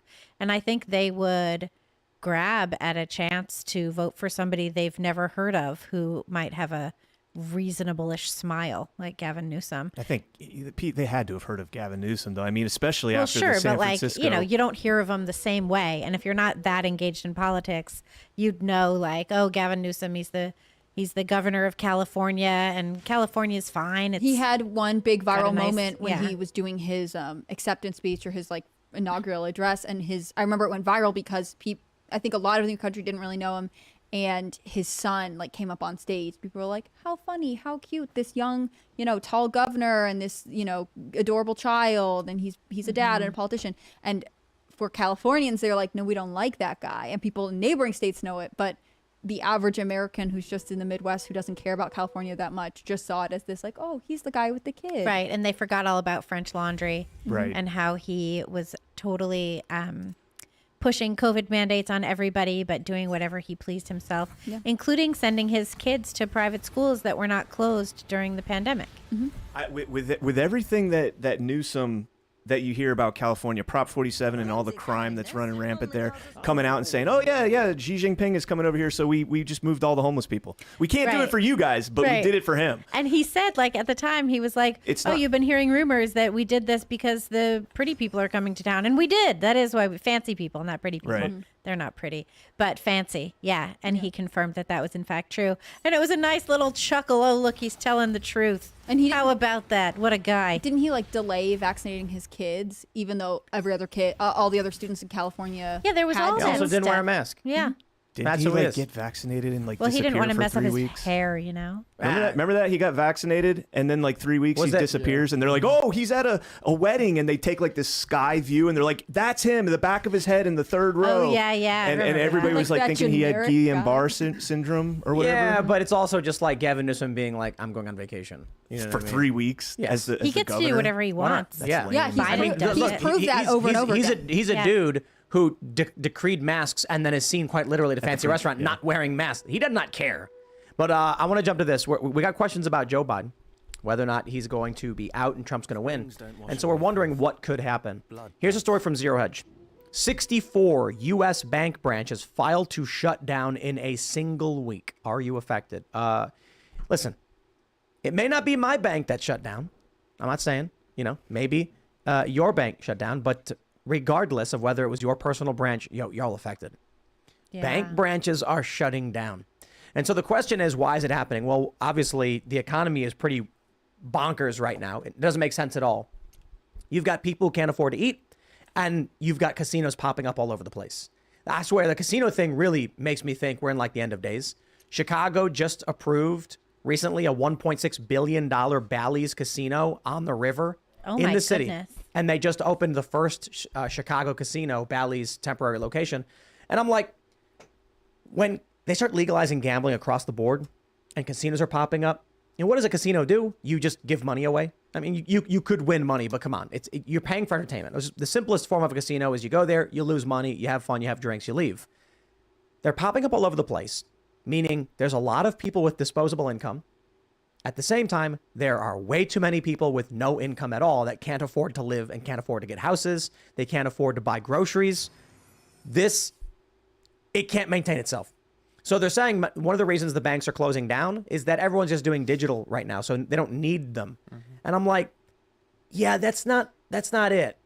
Like, probably. But if the economy was doing well and the banks were doing well, they would keep their locations open for marketing purposes and just to have an available location for people who are just happening to be in the area. I get it. It is a fair point. Why keep a bank branch open if everyone's online anyway? But if you had the money, you would. There's not a lot going into opening a bank branch. I guess they can fire a lot of people. I guess in the long run, they save a lot of money. I think the real issue is we have seen, 6 banks, entire banks shut down this year. Yeah, it's been really a lot of banks. It's been scary. And now we're seeing bank branches shutting down. I'm not going to sit back while the people in the media are like, this is totally normal and everyone's fine. The stock market will be great and just keep doing your thing. I'm like, nah. Me personally, I don't know. I'll buy some Bitcoin or something. Maybe get some property in Argentina. We were looking at property in Argentina. Oh, and the Pampas, it's beautiful there. Well, no, all I know is you can get there. We found like 500 acres that was only accessible by raft, and it's like $4,000. And I'm like, that seems pretty great. I was in Argentina. Yeah, good luck getting there, but Can you get Starlink? yes, There of you course. I was there for a theater conference in 2003, and it was like this like compound in the Pampas. It was really exceptional and off the grid and pretty wacky. I recommend Argentina. For all those who are preparing for the apocalypse, El Salvador is sounding pretty good. Argentina, especially, wow. I made the joke. I'm like, can we elect Javier Milei in the United States somehow? Is there like some special rule? Bring him in? They're like, no, Maybe we a need governor. him right now. Don't be too quick. I mean, they still do have 140% inflation. When he pulls off the central bank down there, we'll see what happens. So you're but saying wait till it bottoms out, then in. buy. And then buy. I mean, I don't know. Look, I mean, they've been lying about this economy to the American public for so long, with mortgage rates up around almost 8%. I mean, that's absurd. Like that. I mean, we look at 2008 and what happened with 2008 when the adjustable rate mortgages started just going up ever so slightly, and all of a sudden these people couldn't afford their $250,000 home anymore. Right. That was an $800 payment, and now it ballooned to $1,700, and they're like, well, that's the same thing that's happening right now. Right, exactly. Everyone that bought a home in 2020 is like probably in the worst. I would not want to be in their situation right now because it's cheaper to rent right now than it is to buy a home. But yeah, everyone that bought in 2020, like they're watching that interest rate go up and just hoping if they have like a doesn't get variable over, interest a rate though. particular percent. Yeah. I don't know how many people are doing that these days. Do they still do the variable interest rates? I mean, that's appealing right now, but I don't know what the adjustable rates are at right now. I just look at the fixed, but because you don't want to go in at 8%, so you're like, I'll take 6% variable, Right. Yeah, and then it goes to 15, and you're like, And then you're Exactly. screwed. That's what happens. Yep. Yeah, I wouldn't do that. Yeah, But so many the- people would. They don't know. They don't understand how it works, and they just do it. I would just take like the lowest I could get, buy down for points. 8%. Well, and the market's That's great crazy. too. Like my house right now is worth significantly more than it was when we bought it in like 2016, 2015. Significantly more. Like to the point where I'm telling my wife, like, we need to sell the home and buy an RV and just drive around the country for a year, wait till all of this sorts itself out. And then when it comes back down, we can buy a home and own it outright and not have a mortgage payment or anything like that. But you can't buy anything in the meantime. You can't rebuy at 8%. I mean, I was talking to my mom about this, and she was buying, she's fine now, but she was buying real estate in like the 80s and 90s and stuff. And she was telling me that her first home that she bought, it was like, 12%, and they thought that was pretty good at the time.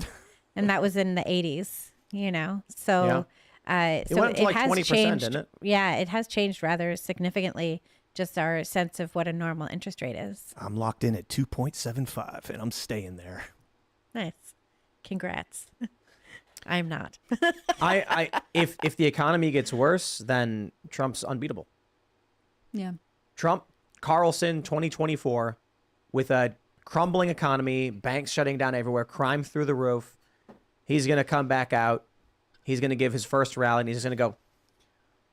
For those listening, I'm just shrugging. Or a very, very, very deadly virus somehow makes its way over here with a 99.99% survival rate, and we have to shut down everything. 99.9%. That's deadly. 99. What a deadly survival rate. I don't.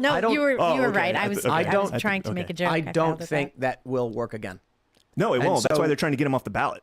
Right. So the real play is going to have to be some kind of Trump's not eligible. One of my thoughts is that the neocon, neo-lib establishment, when I say they, is resigned to the fact they're going to lose.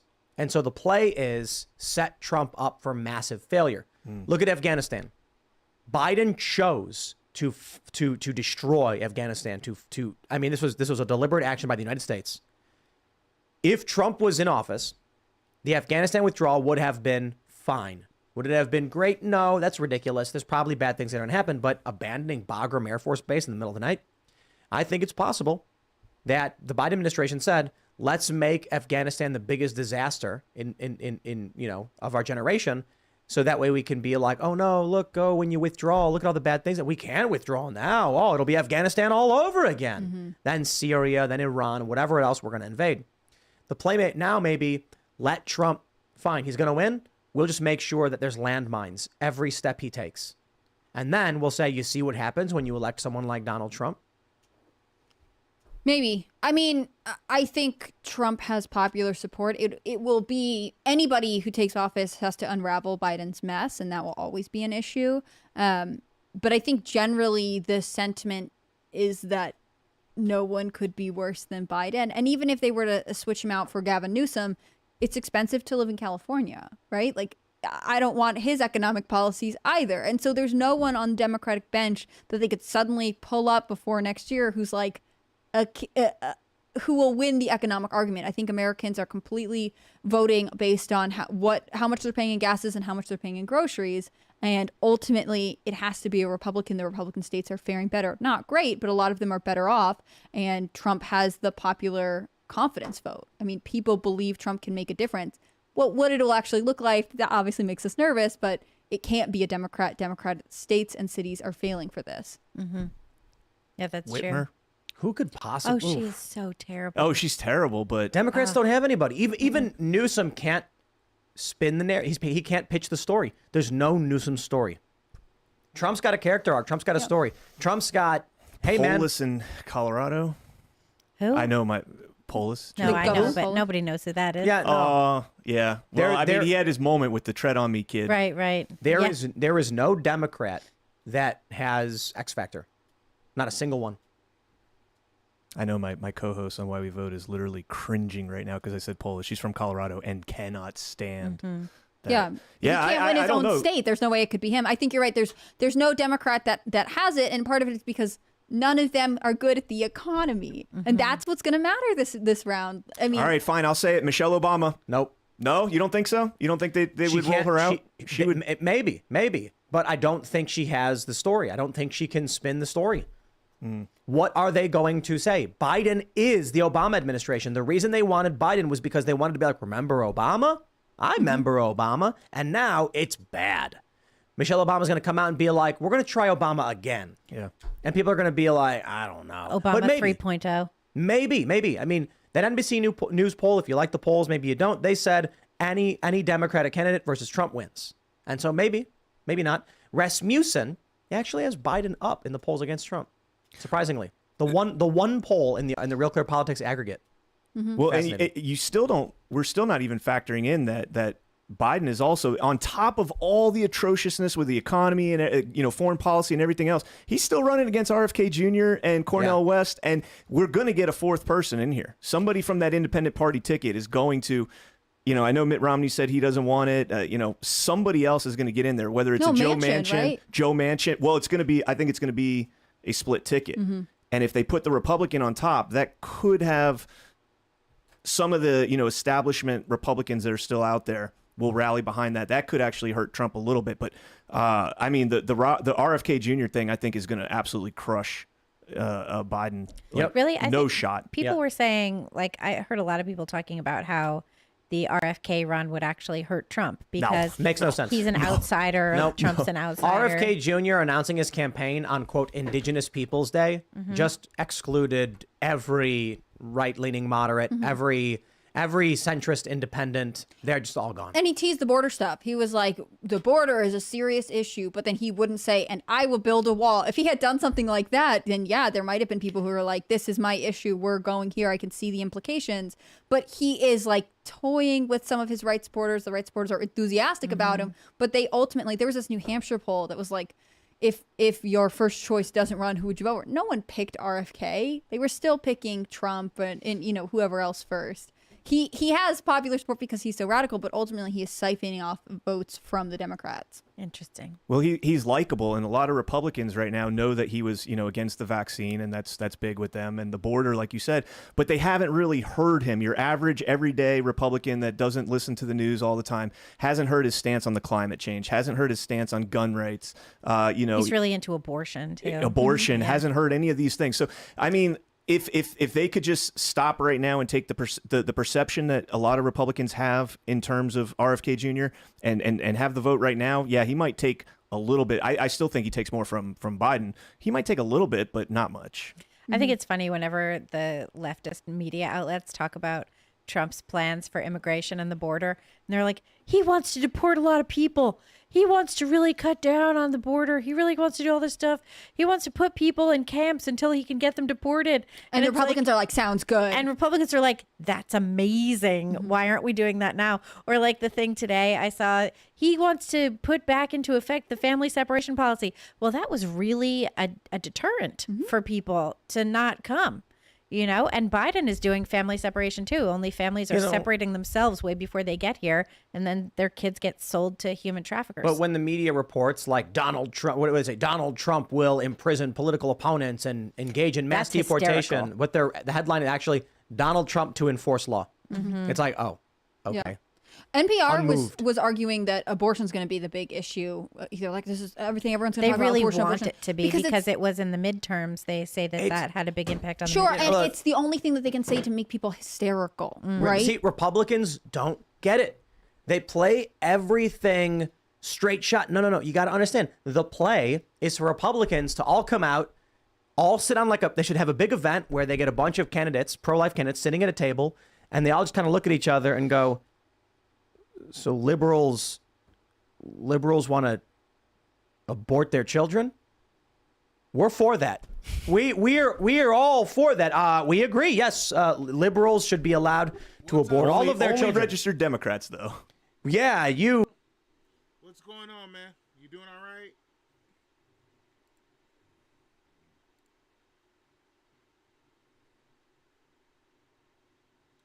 I'm hanging in there, just listening to this debate. Well, listening to Tim Pool like usual. Well, not even. You don't even say it. Just, and then they're gonna be like, wait, what? Why? Yeah, that's still not good. Why are you saying? No. I'm just the Republicans need to be like, we're in favor of liberals getting abortions. Thank you and have a But nice they day. can't be. I mean, true pro-lifers don't want anybody to abort their Well, children. no matter what. I do think it's a huge problem for conservatives, for the Republican Party, that you have a staunch, unmovable faction. I understand the arguments and I don't disagree. I think it's strong to have morals. I'm saying there is a risk there because they're going to lose a lot of suburban women. That's just Over that's the ju- abortion thing. yeah. I was playing golf on Saturday with a guy, and we just got paired up with him. I didn't know him personally beforehand, and first hole he asked me what I do. I tell him I'm a writer, a podcaster, and all that. And he says, "Oh, I'm a software engineer, and I do a lot of political stuff, and I'm very progressive." And I was like, "Oh, this is going to be an interesting round of golf." We never got into specific people except AOC and Matt Gaetz and the bill that they kind of co-sponsored together over term limits.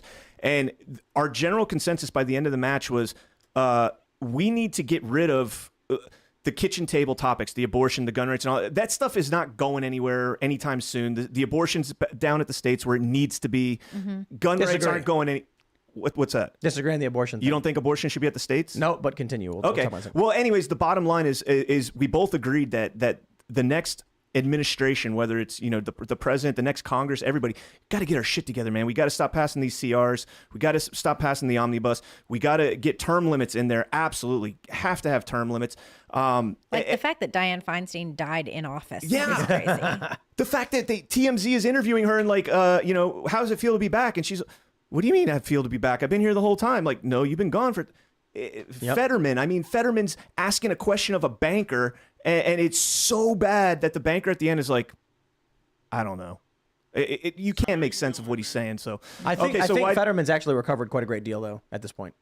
I haven't seen him lately. Yeah, his latest videos are coherent. Oh, yeah, so, and he's pretty funny. I got to be honest. So what's on the abortion? Human rights are a question for the federal government. Whether the Constitution applies to an individual is a question for the federal government to answer. Do the unborn have guaranteed rights to life?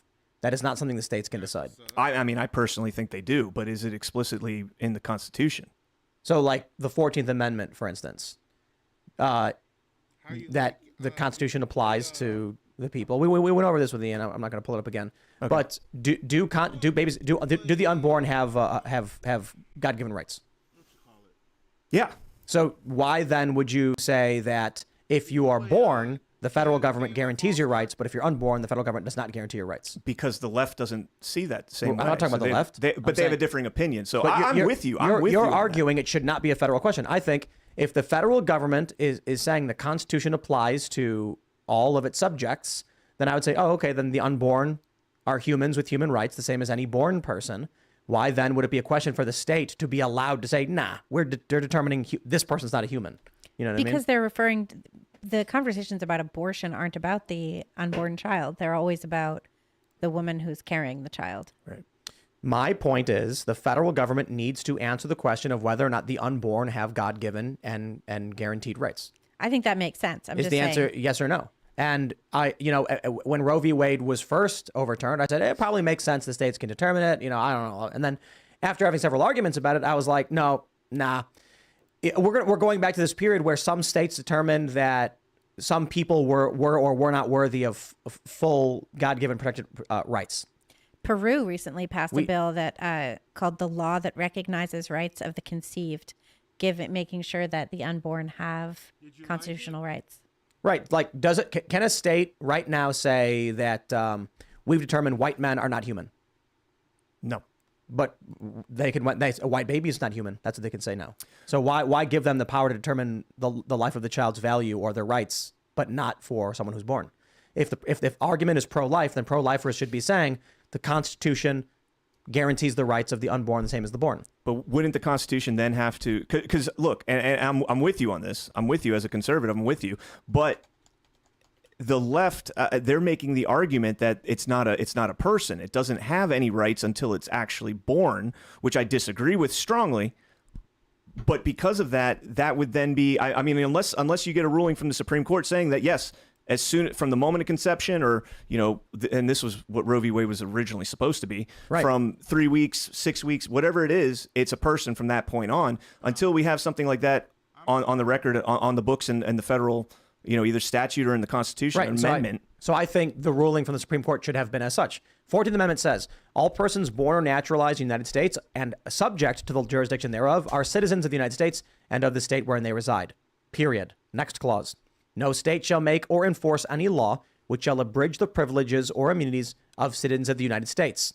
Semicolon. Nor shall any state deprive any person of life, liberty, or property without due process of law, nor deny to any person within its jurisdiction the equal protections of laws. Is an unborn baby a person as per the Constitution? That question needs to be answered. Because if it does, that means no state can deprive a baby, an unborn child, of life lest there is a due process hearing. That's a question that the federal government needs to answer. I do not believe it should be up to states to decide who is a person and who isn't. I also think it's kind of shocking that the federal government could decide a certain group of people are not persons as well. But it does need to be adjudicated and ruled upon. The question as per the 14th Amendment, are the unborn persons? Yes or no? What would you say? Based on the 14th Amendment. No, just a generic question. Are they a person? Yes. Okay, there you go. Then they can't. Then abortions are illegal without a due process hearing to determine the rights and the justification for abortion. End of story. No exceptions. None whatsoever. I am not pro-life, right? Because I think there's a lot of. I think the issue, however, would simply be that in the instance of any abortion, there would have to be a hearing to terminate the life. And the hearing may be, the woman says, I do not consent to give my body. There's no contractual agreement. And the court may then say, the person in your body has no right, no guarantees to your blood. We agree, bang the gavel, whatever you want to do. Abortion is permitted. However it's done. The point is, are the unborn persons? If they are, the federal government needs to say the unborn are persons. And if they are, then abortions cannot happen without due process. And that would mean the woman who wants to get an abortion would have to go to court and get approval from a judge for an abortion. For a rebirth?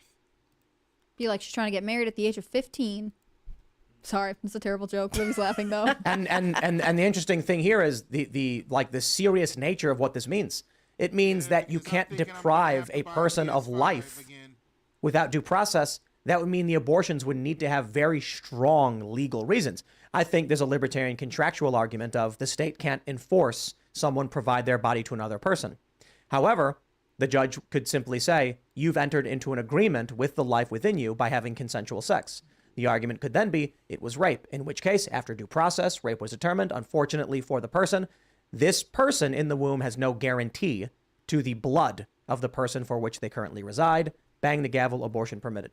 That may be, but if this were to happen, and I do believe this is an inevitability, because I don't see how you get past this question.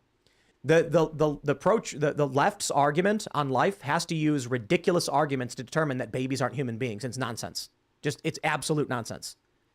Right? When the left says babies aren't people. I had a friend. So what do you, when it says all persons born or naturalized? It doesn't say that.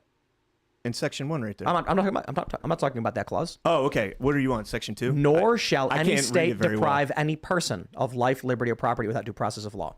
That's an entirely separate clause. It says nothing of citizenship, nothing of what a person is. So all persons born are citizens. Okay, so the unborn aren't citizens. Fine. But it doesn't matter. If you are an immigrant in this country or you are visiting as a tourist, you cannot be deprived of life, liberty, or property without due process. So non-citizens have constitutional rights. But it's defining citizens as somebody that's born or naturalized in the United States. What does a citizen have to do with what I'm talking about? Because your clause there says, nor shall any state deprive any person of life, liberty, or property without, go back one further, the privileges or immunities of citizens of the United States. Okay, so separate clause. I'm glad you proved me wrong on that. Here's the point. That disturbed me. If you are an immigrant in the United States, if you're a tourist, you have free speech. Mm-hmm. You have all of your constitutional rights, all the same as anyone else. This has long been fact in this country. If you come to this country as a tourist, they can't just kill you and then be like, too bad. You have no, you can't be deprived of life, liberty, or property without due process, even as a non-citizen. And there are people who have tried to make the argument. A lot of conservatives are like, well, immigrants don't have constitutional. Yes, they do, because they're God-given rights. The government is barred from taking certain actions against anyone. Okay. I see this as an inevitability. It doesn't matter what you politically believe or don't want to. I do not see a circumstance, and I've talked a great deal with Seamus about this, Probably. with slavery, for instance. Probably. The determination was that Probably. slaves weren't people. Unless They it's did a, not have constitutionally protected unless rights. I They didn't can have due get process. They were five denied these things. that is, And then eventually, the courts were like, why yo, is this they're loud persons. again? And the Turn 14th this Amendment shit comes down. about after the Civil War to Fuck, specifically I turned say this down. no person can be deprived without these things. Okay. Unless I get Babies a are persons. PS5, They are living that human is, beings. And like right, which you mentioned Roe v. customized, Wade, the question of when is it a viable for human? the, I think that remake. gets the wrong question. Why The did- question is Whoa, I to didn't do that. the if a man and a woman agree to engage in Why is it turning reproductive that shit acts up? and the woman gets pregnant, the woman consented to It's share her automatically body for turning 9 stuff up months now. with the person No, that 'cause now she is dies residing that within her. following turn. If she did not consent to that, you have a totally What different the question. hell? You will Why need is a it due all process turning hearing to shit? determine that the woman can terminate in this regard, and that's probably the only circumstance where it would be allowed under due process laws per the 14th Amendment. That I did not consent to provide my body to another person. Any other circumstance, there's no argument. Yeah, I'm agreeing with you. I'm agreeing with you. That's why I think it goes to the federal level. That's a good argument. I'm not saying I like that argument. and then so you're I right. want So abortion completely off the table. I don't see how under the Constitution you have abortion in any capacity. And we've talked a great deal about it. And the only exception being when a woman does not consent to share her body. Well, so the point that got us to this point was that we need to start focusing on cleaning up our house, getting the fundamentals of our Congress together. We've got an really weird. overbearing, I think it's because bureaucracy that is main- its grips on every single facet of our website lives right controller now. That needs to go away. ATF, was- EPA. There's a was whole up. bunch of So the how we got off. mini app Oh, because we were talking about wasn't kitchen allowing table. it. Like the lobbyists. They want the lobbyists to pour their money into So the that was to the just gun really lobby, weird. to the abortion lobby, to whatever the climate lobby. All of it. I want the money from the GOP. I think that they should be focusing on small local elections. I think they should trying to do battle with George Soros and those DA elections at local levels. That's what they should be doing. Yeah. I was talking to Jesse Kelly today about this, and it's like in New York City, we were talking about how in New York, people just keep voting for Democrats. And the fact of the matter is the GOP doesn't put up any decent candidates. Curtis Sliwa was the last mayoral candidate for the GOP. And, he has a lot of good policies and stuff. But when you get right down to it, he's a single man living in a studio apartment with 20 cats. And that's kind of weird for a guy who wants to be the mayor. That was just a little much. Libby hates cats. I love We're going to go to cats. Super Chat. So if you haven't already, would you kindly Love smash cats. that I'm like button, allergic to subscribe to this channel, share the show with your friends, and head over to timcast.com. Join us. Click that button. Become a member. The Uncensored Show is coming up in about 25 minutes.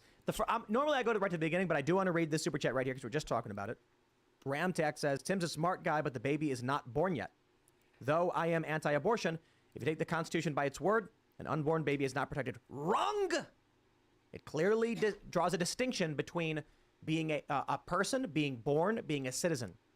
The 14th Amendment explicitly states all persons born are citizens. Therefore, they're defining the unborn as persons and saying once they're born, they're citizens. Therefore, the unborn persons still cannot be killed or deprived life, liberty, and property without due process. Simply put, if a woman wants to get an abortion, actually, the government could offer up abortion for literally no reason. None. So long as there's a due process hearing. Woman can say, I want the baby out of me. The judge says, agreed, bang the gavel. In fact, they could even streamline the process. But due process requires defense, in which case, I'd argue that groups will defend the unborn.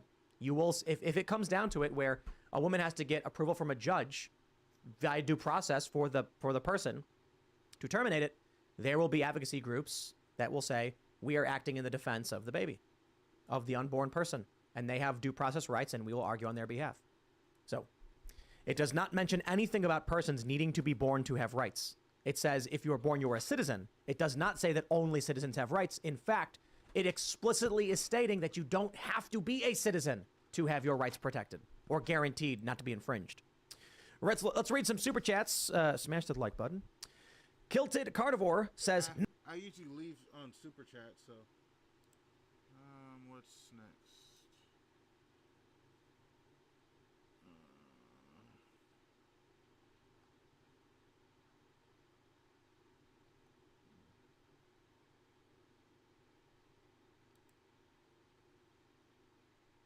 I want to be clear here. I'm not saying anything that I'm saying in this video to simply rag on Mags. I do think context does matter.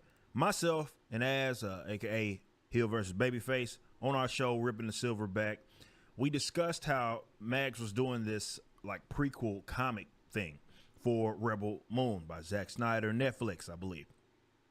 And I was surprised because it caught me off guard. It was like they gave that gig to Mags. Now, Mags, for you guys who don't know, is an activist through and through. Same person that said they had a plan to make Connor Kent trans.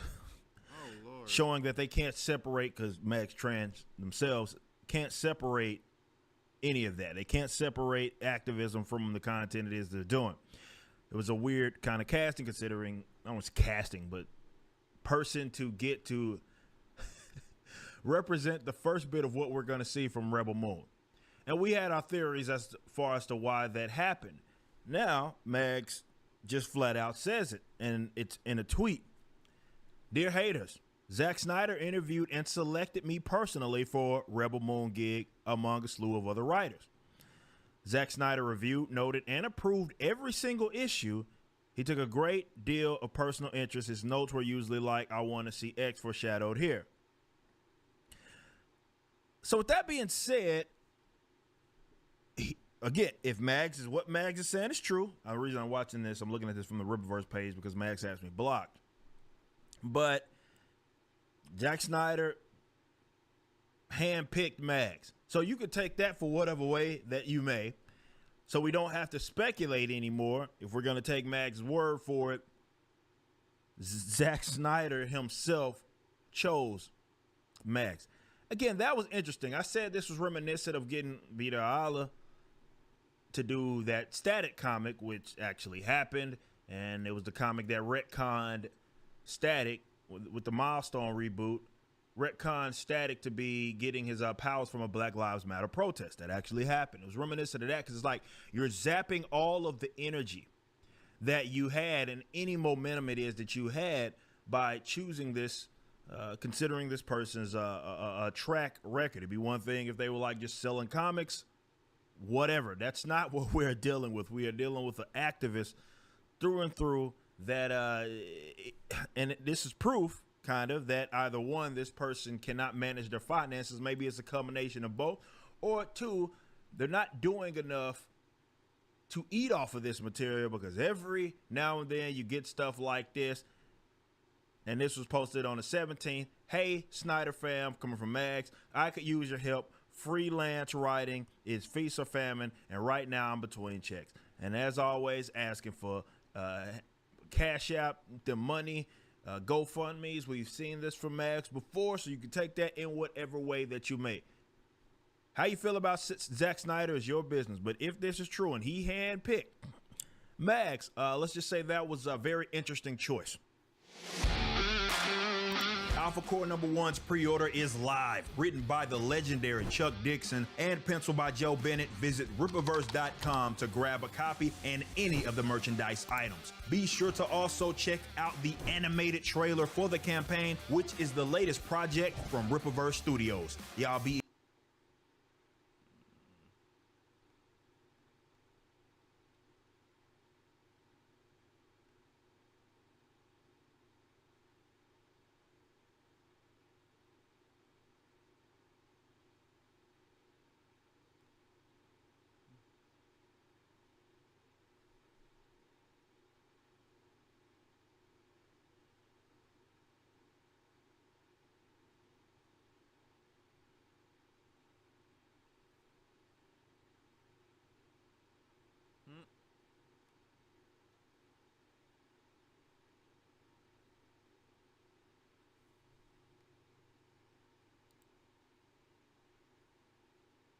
Yamanda Kenchai is an ordinary 35-year-old employee. His story begins with the fact that he suddenly passes a game that he has been playing for 3 years. But Yamanda decides not to stop there. The last game seems to him quite simple, and now I want to play longer, at least 10 years. The guy stumbles upon the game fantastic world of sword and magic. The player is warned that an endless game awaits him. Kenchai, this option seems quite suitable, so the guy decides to customize the game for himself. Satisfied, Yamanda clicks on the selected mode, and the game starts. A bright picture with the characters of the game opens to his eyes. In the difficulty settings of the game, he chooses the Infernal mode, in which the amount of experience required is increased 100 times from the normal mode. There is no limit in levels. The mode is Hell, Hardcore Gamer on the highest difficulty in another world. Slogans such as, "Put your life on the line," choose the most difficult mode and open a new page in the history of another world. Amanda is offered to choose a character: swordsman, spearman, swordsman, and hero.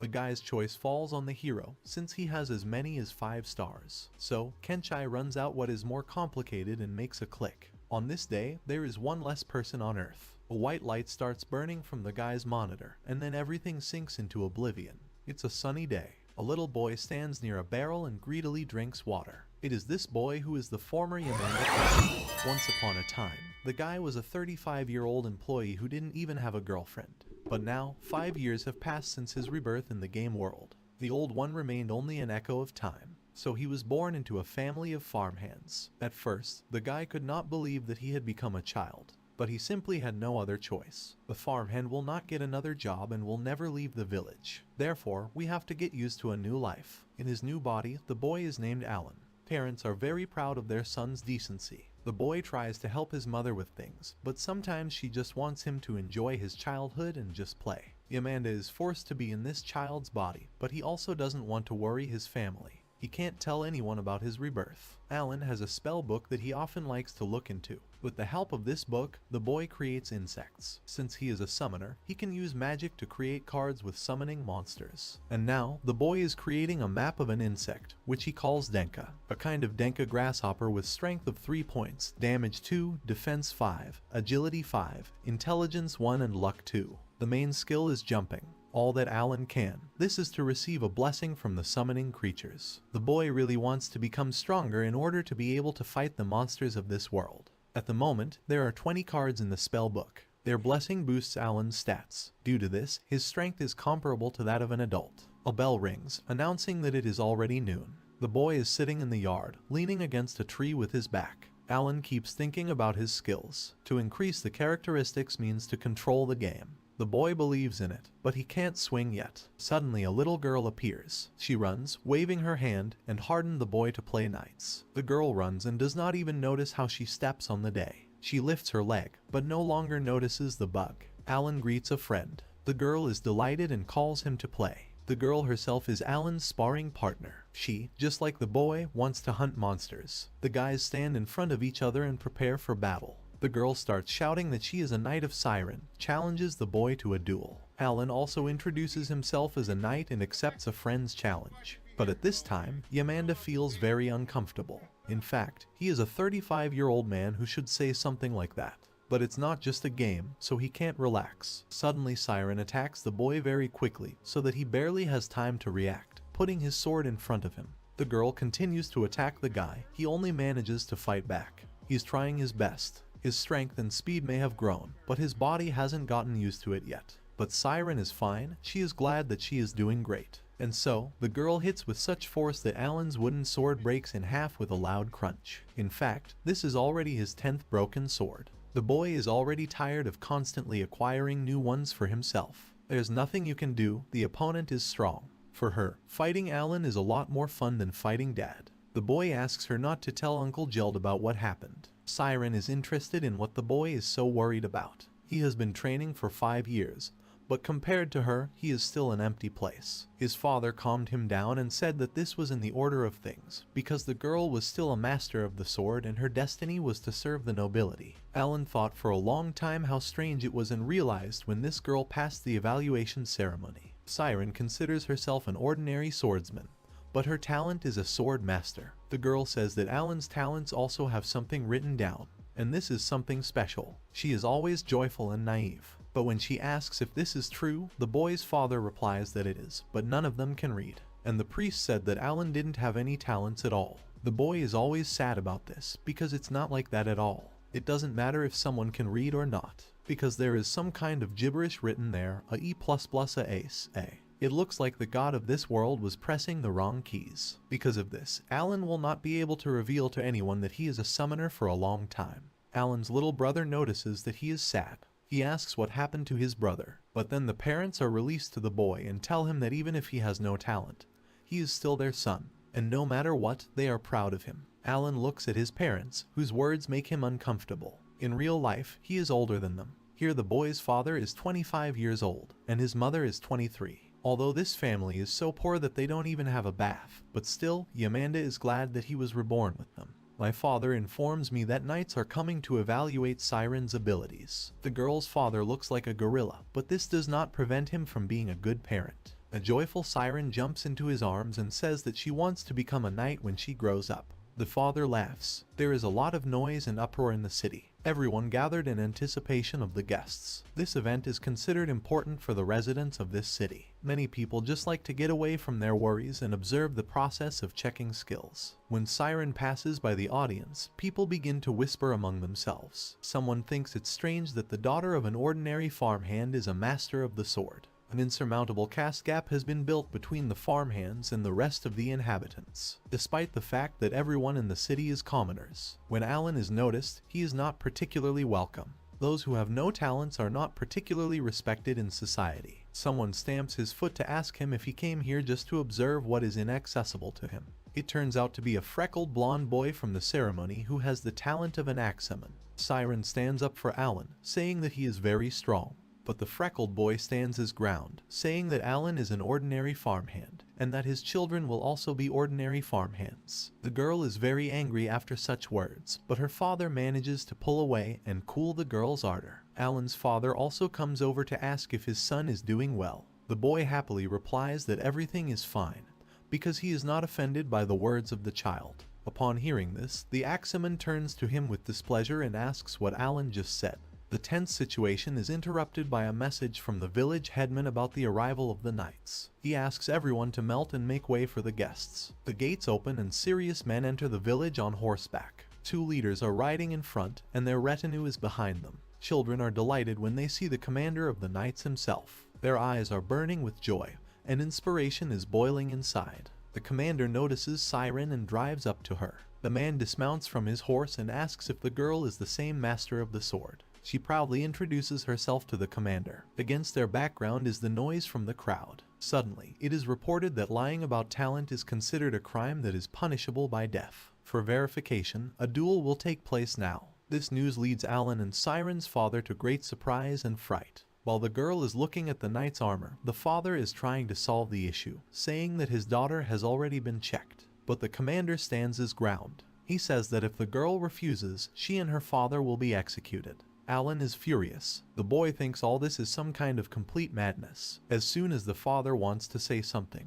the girl calms him down and says that everything is fine and that she will cope with it. Siren takes a real sword, raises it above her. After that, the girl introduces herself. Her opponent, the knight Waraven, also raises his sword, thereby showing his readiness for battle. His talent, spearman. At this time, Siren's frightened father does not find a place for himself. He is not allowed to see his daughter, blocking the passage with spears. The captain is proudly watching all this, but he doesn't do anything. The battle begins. The girl has the ability to strike at the enemy, and he, accordingly, reflects them. Everyone falls silent, watching the duel. Only the ringing and clanking of swords is heard. Then the audience is delighted with the skill of the little girl. She swings a huge sword so easily. Alan is watching his girlfriend. She has been training for this since she was 3 years old. He would never have been able to do that, even if he hadn't chosen the hellish mode. But suddenly the girl's opponent reflects her blow. The runt seizes the right moment and pushes her away with his foot. From this, the girl flies back and with all her strength breaks through the wall of one of the buildings of the city, and then slides to the ground.